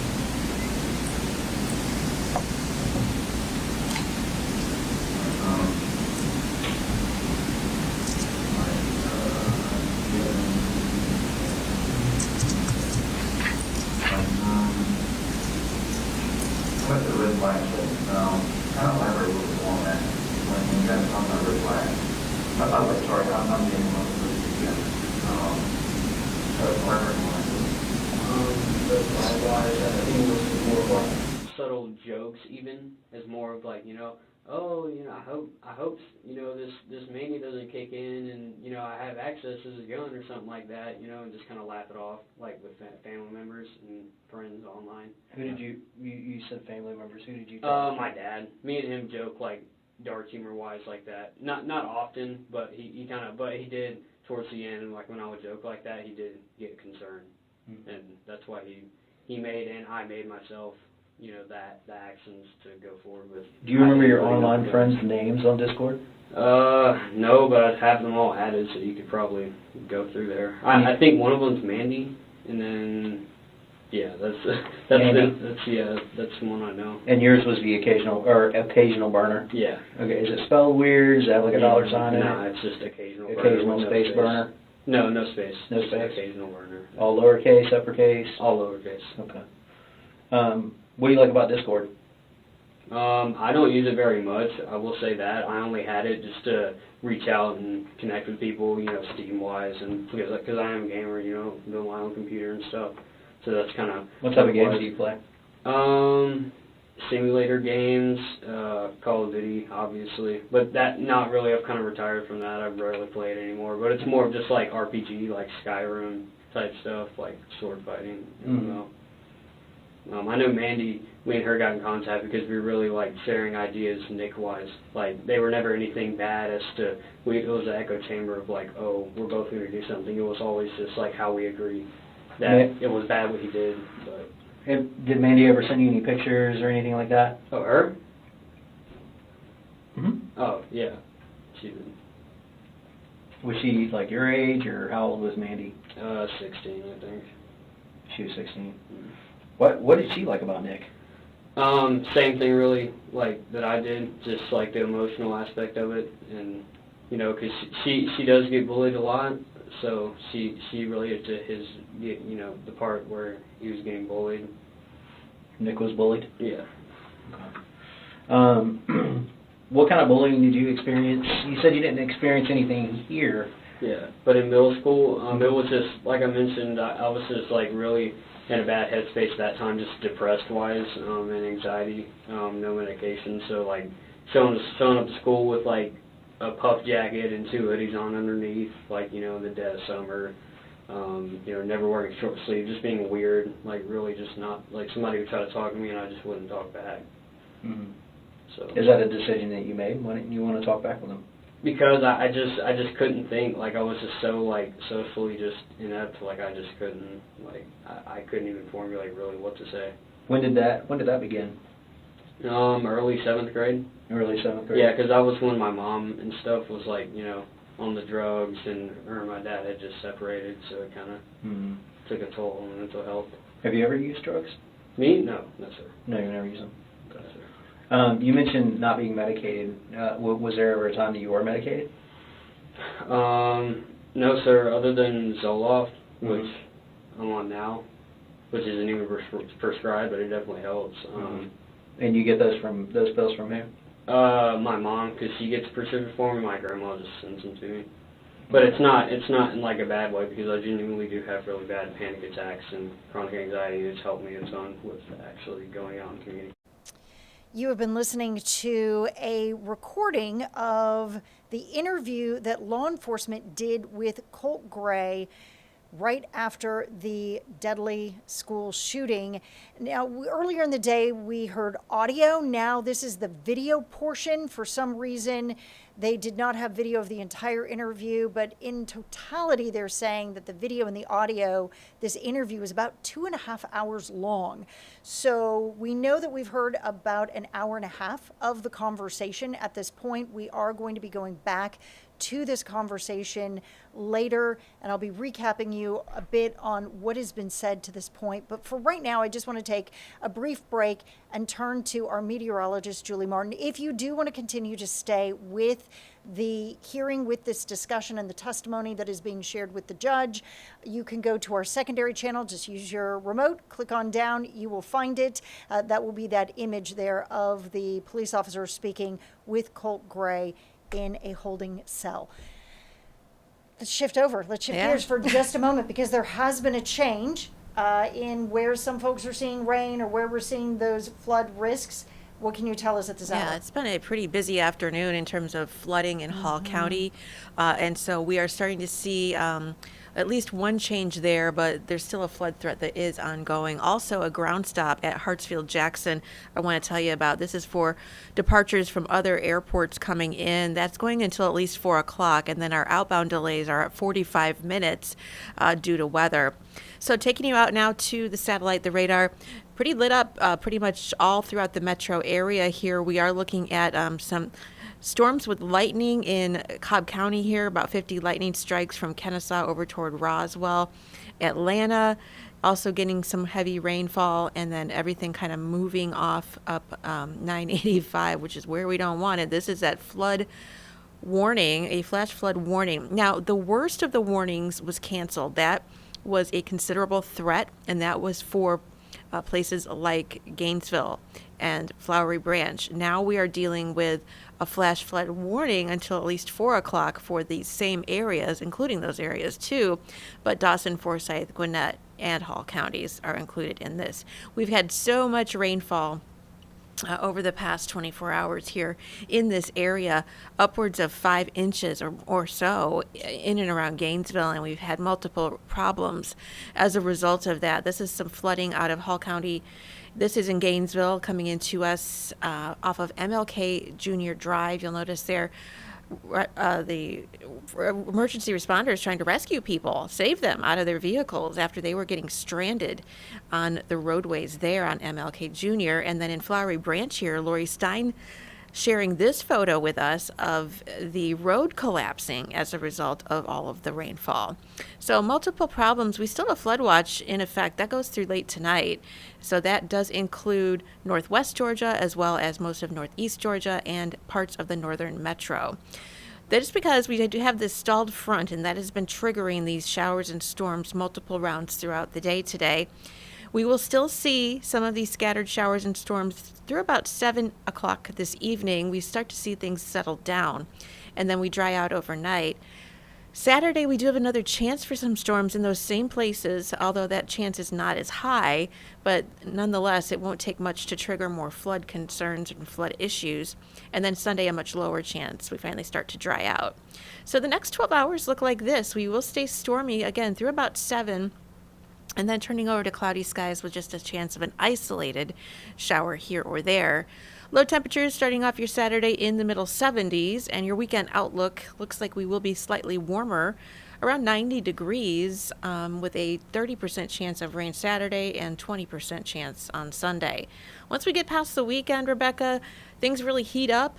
Dry air moves in, and our temperatures shoot up into the mid-90s with feels-like temperatures well into the triple digits. I know last time we were talking, you had mentioned that we had a reporter who's going to check out maybe some downed trees, see what was going on there. That sort of prompted me to look at power outages, and happy to report that while we're obviously seeing the flood damage, probably some cars and the road there, we're not seeing a lot by way of actual power outages. The EMCs only reporting about 50 people without power. I mean, for those 50, that's a big deal. That's great. But when you think of the widespread totality of maybe what could be happening with trees and stuff, that's not what we're seeing. And then even here in the metro, again, there's always a power outage for something, could be just scheduled work, but we're seeing about 888 customers affected closer in here to the metro. Yeah. So I am assuming unless more trees fall, we're not expecting, I mean, this isn't coming with a lot of the heavy wind.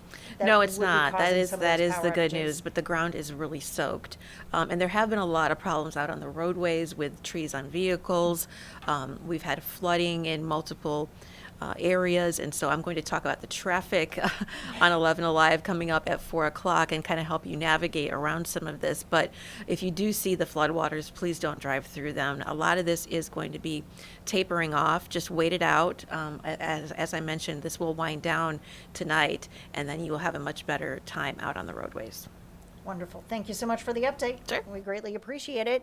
We want to get you back to the courtroom in Barrow County.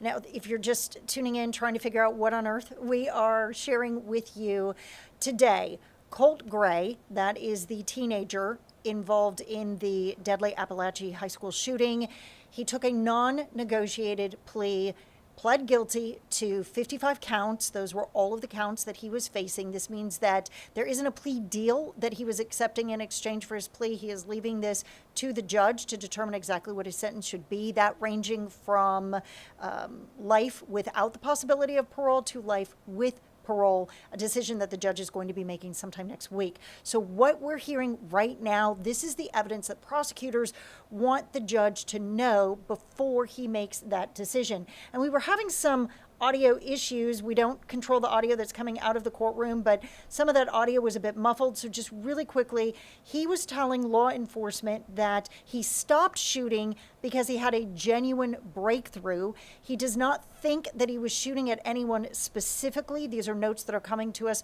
from our reporters that are there in the courtroom. He said that to him, all of this happened so quickly, perhaps because of the adrenaline.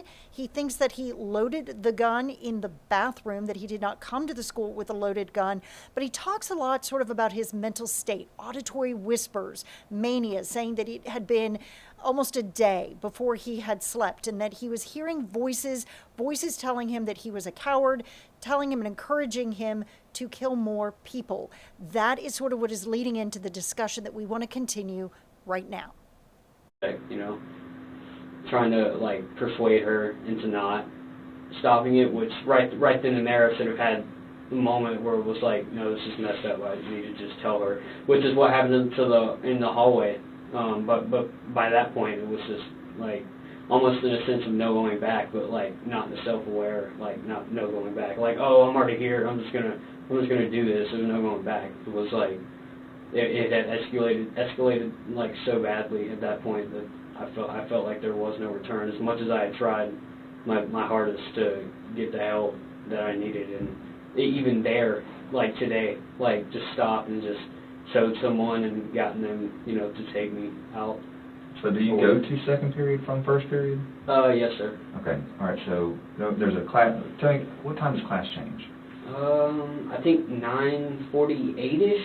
I think 9:30ish, and then 9:38, and then second period starts at 9:45. 9:45. Okay. All right. So how long did you stay in second period?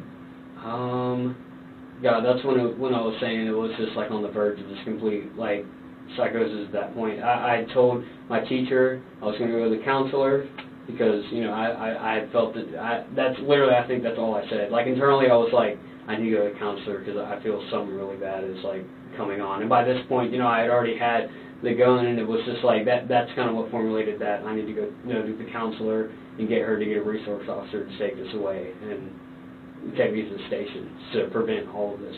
So I did that, and then I walked out, and that was probably 5 minutes, in the class, and that's when I was on the path, but I quite literally just made a quick, just completely, I went to the bathroom. So before all this happens, when you've got your mind made up that you want to do this, but there's some of you saying don't do this. And as far as my mind being made up to do this, it's not a self-aware morally I want to do this, oh, I have the urge to kill people, I'm going to go do this. That's horrible, and I had always told myself I was going to call the hotline, and which I did in the bathroom anyway. But I mean, once you just completely black out and you have these horrible thoughts and urges and intrusive thoughts that you just can do nothing about, there's really no stopping it at that point unless somebody actually sees it and can physically stop you. So we have moments of clarity in the bathroom, and then the next moment of clarity is where? That's when, at that point, I'm just gunpowder smell, smoke everywhere, police yelling, on the ground. I'm on the ground. Over by the doors exit, where most of y'all probably saw me laying at. And that was pretty much where it was like, holy shit, and that's when I kind of started to break down. He remembers because he took me in the classroom, and I just completely just told him, like, dumped everything. I mean, like, it was genuine. Like, it was just horrible. Like, just the shit to see. I couldn't even look, like, when y'all were walking me out, like, even in that direction, because it was just so horrible. The smell was horrible. Like, I still had the gunpowder smell in my nose after I'd been delivered to the police station. I hated it. I hated everything. Like, I hated the dust that was on the floor that fell from the ceiling. I didn't like any of it. I didn't even like the clothes that I was on. Yeah, that was. That I see had that on. in the video. The dust that came down. Yeah. Oh, yeah. Tell me about the dust. Like I said, actually, physically, I don't remember, but I do remember whenever I was on the ground that a lot of it had fallen. Yeah. But yeah, as far as the video, I'm assuming at that point it completely covered the video, like it wasn't even visible. Going back to before school, all right, so we talked about grabbing some mags. The gun was in a box? Yes, sir. So, Covered in clothes.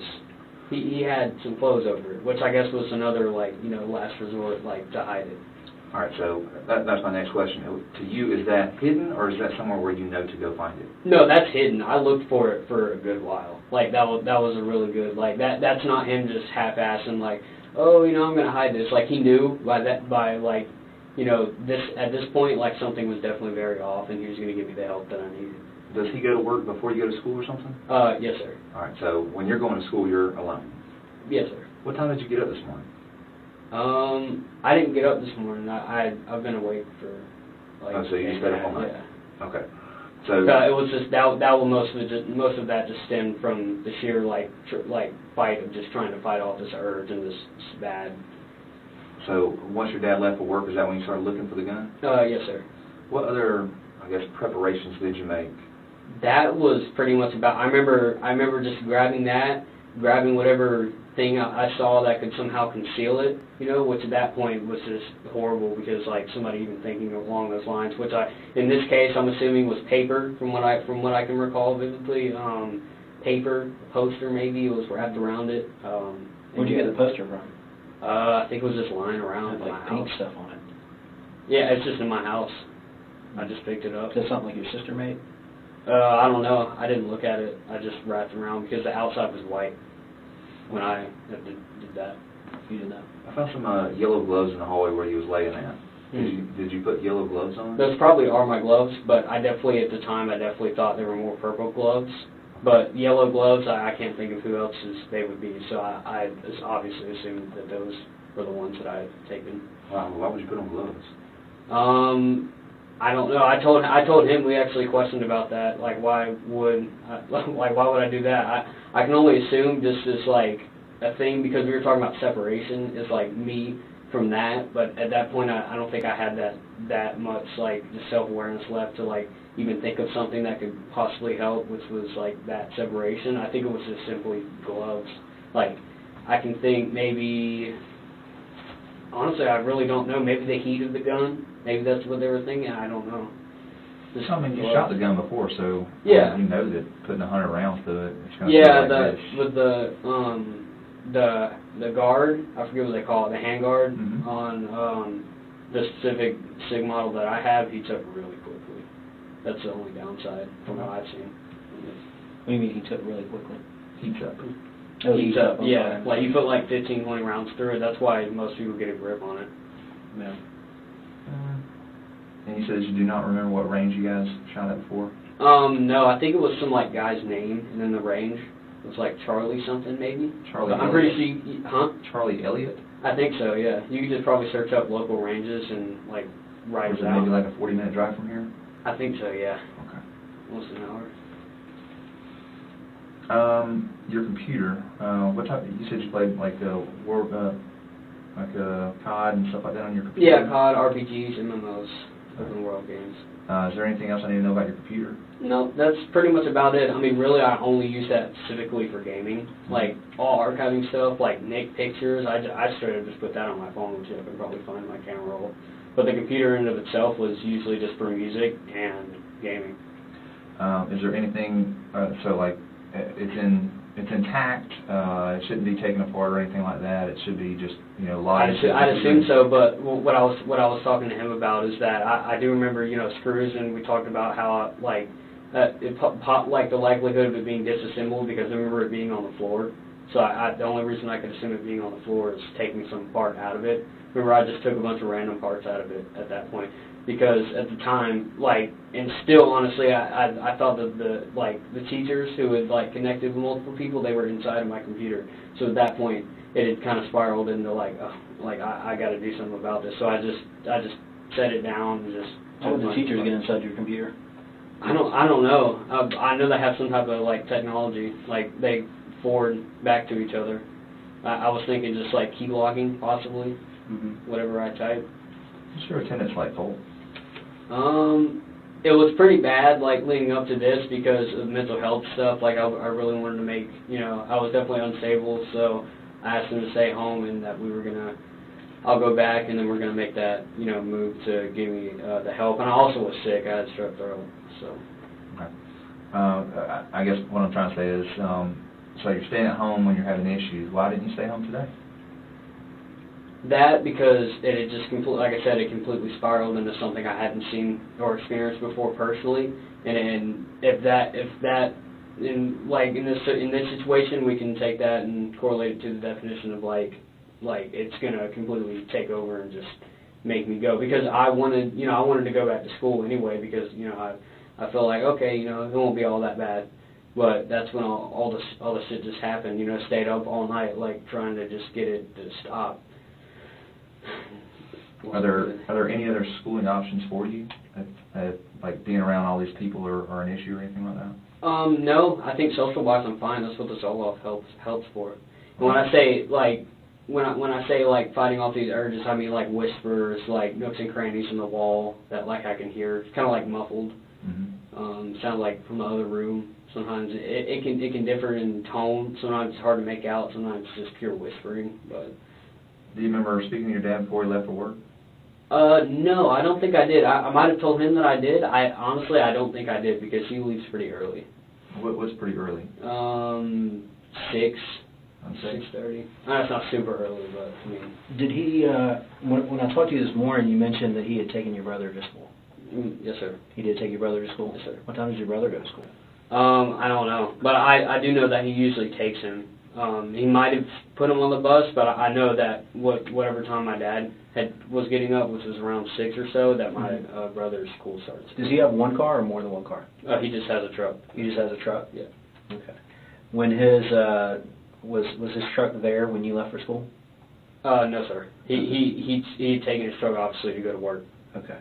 So you mentioned that you still don't remember where you found this box at. No, sir. In the house. I was trying to think, like, correlating, like, maybe the toolbox in the back of his truck, but then I started connecting dots, and it's just like, no, that wouldn't make sense because he was already there. That's just kind of a glimpse, like, how much just diluted everything is. But that obviously kind of, it's like, okay, it was somewhere there.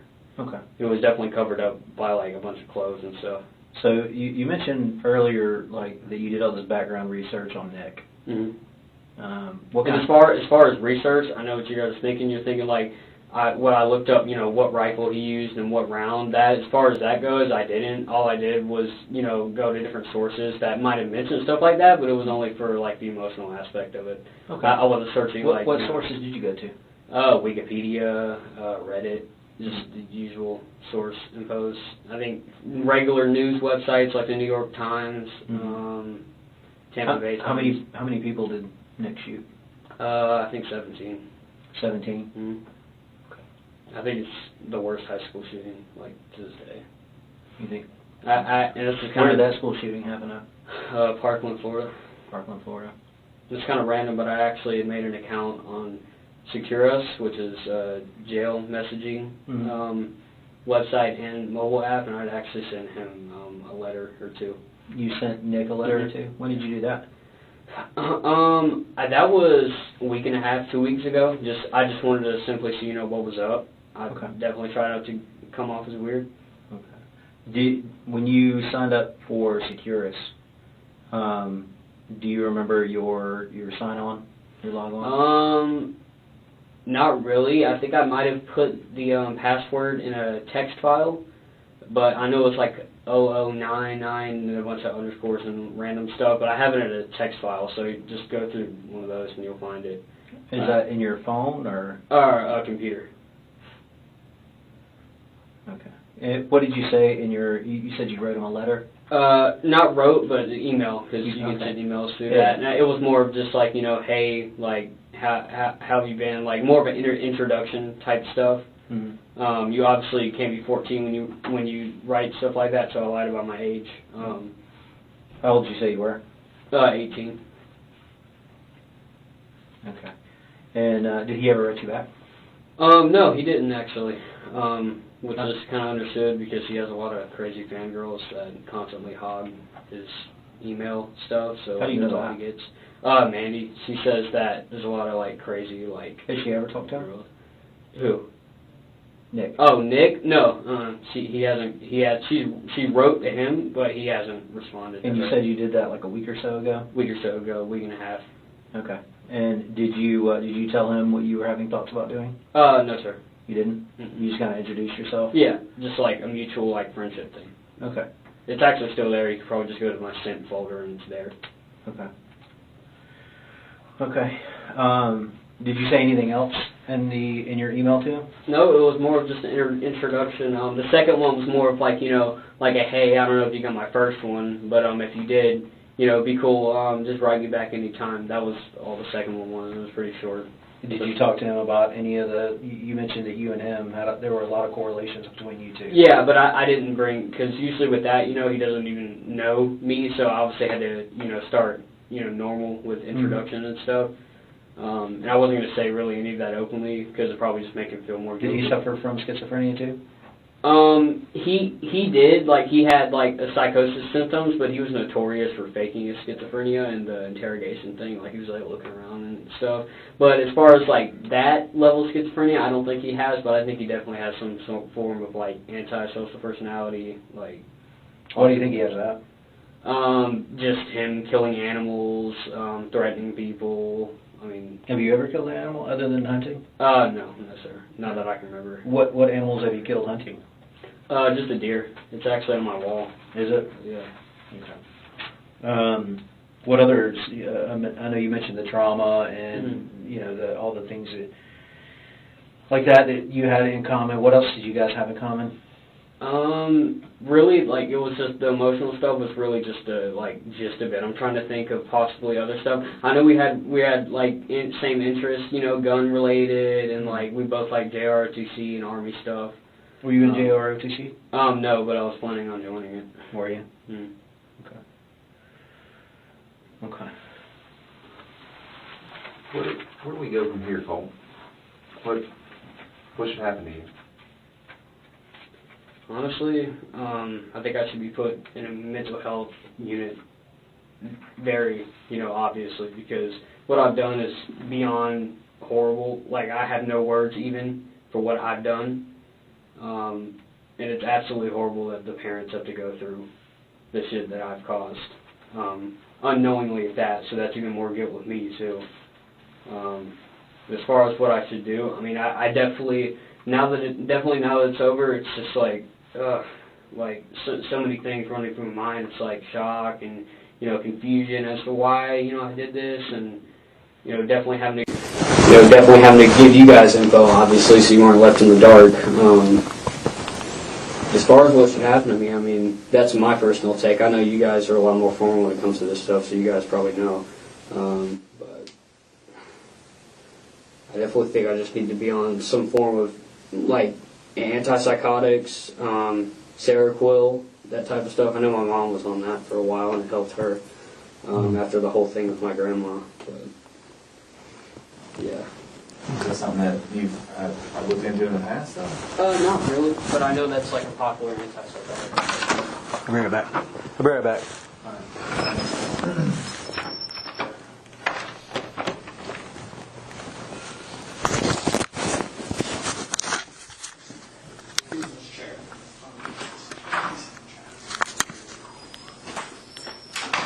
In time, 1916 hours. September 4th, 2024, time is 19:20 hours. Resuming interview with Colt Gray at the Criminal Investigations Division, Barrow County Sheriff's Office.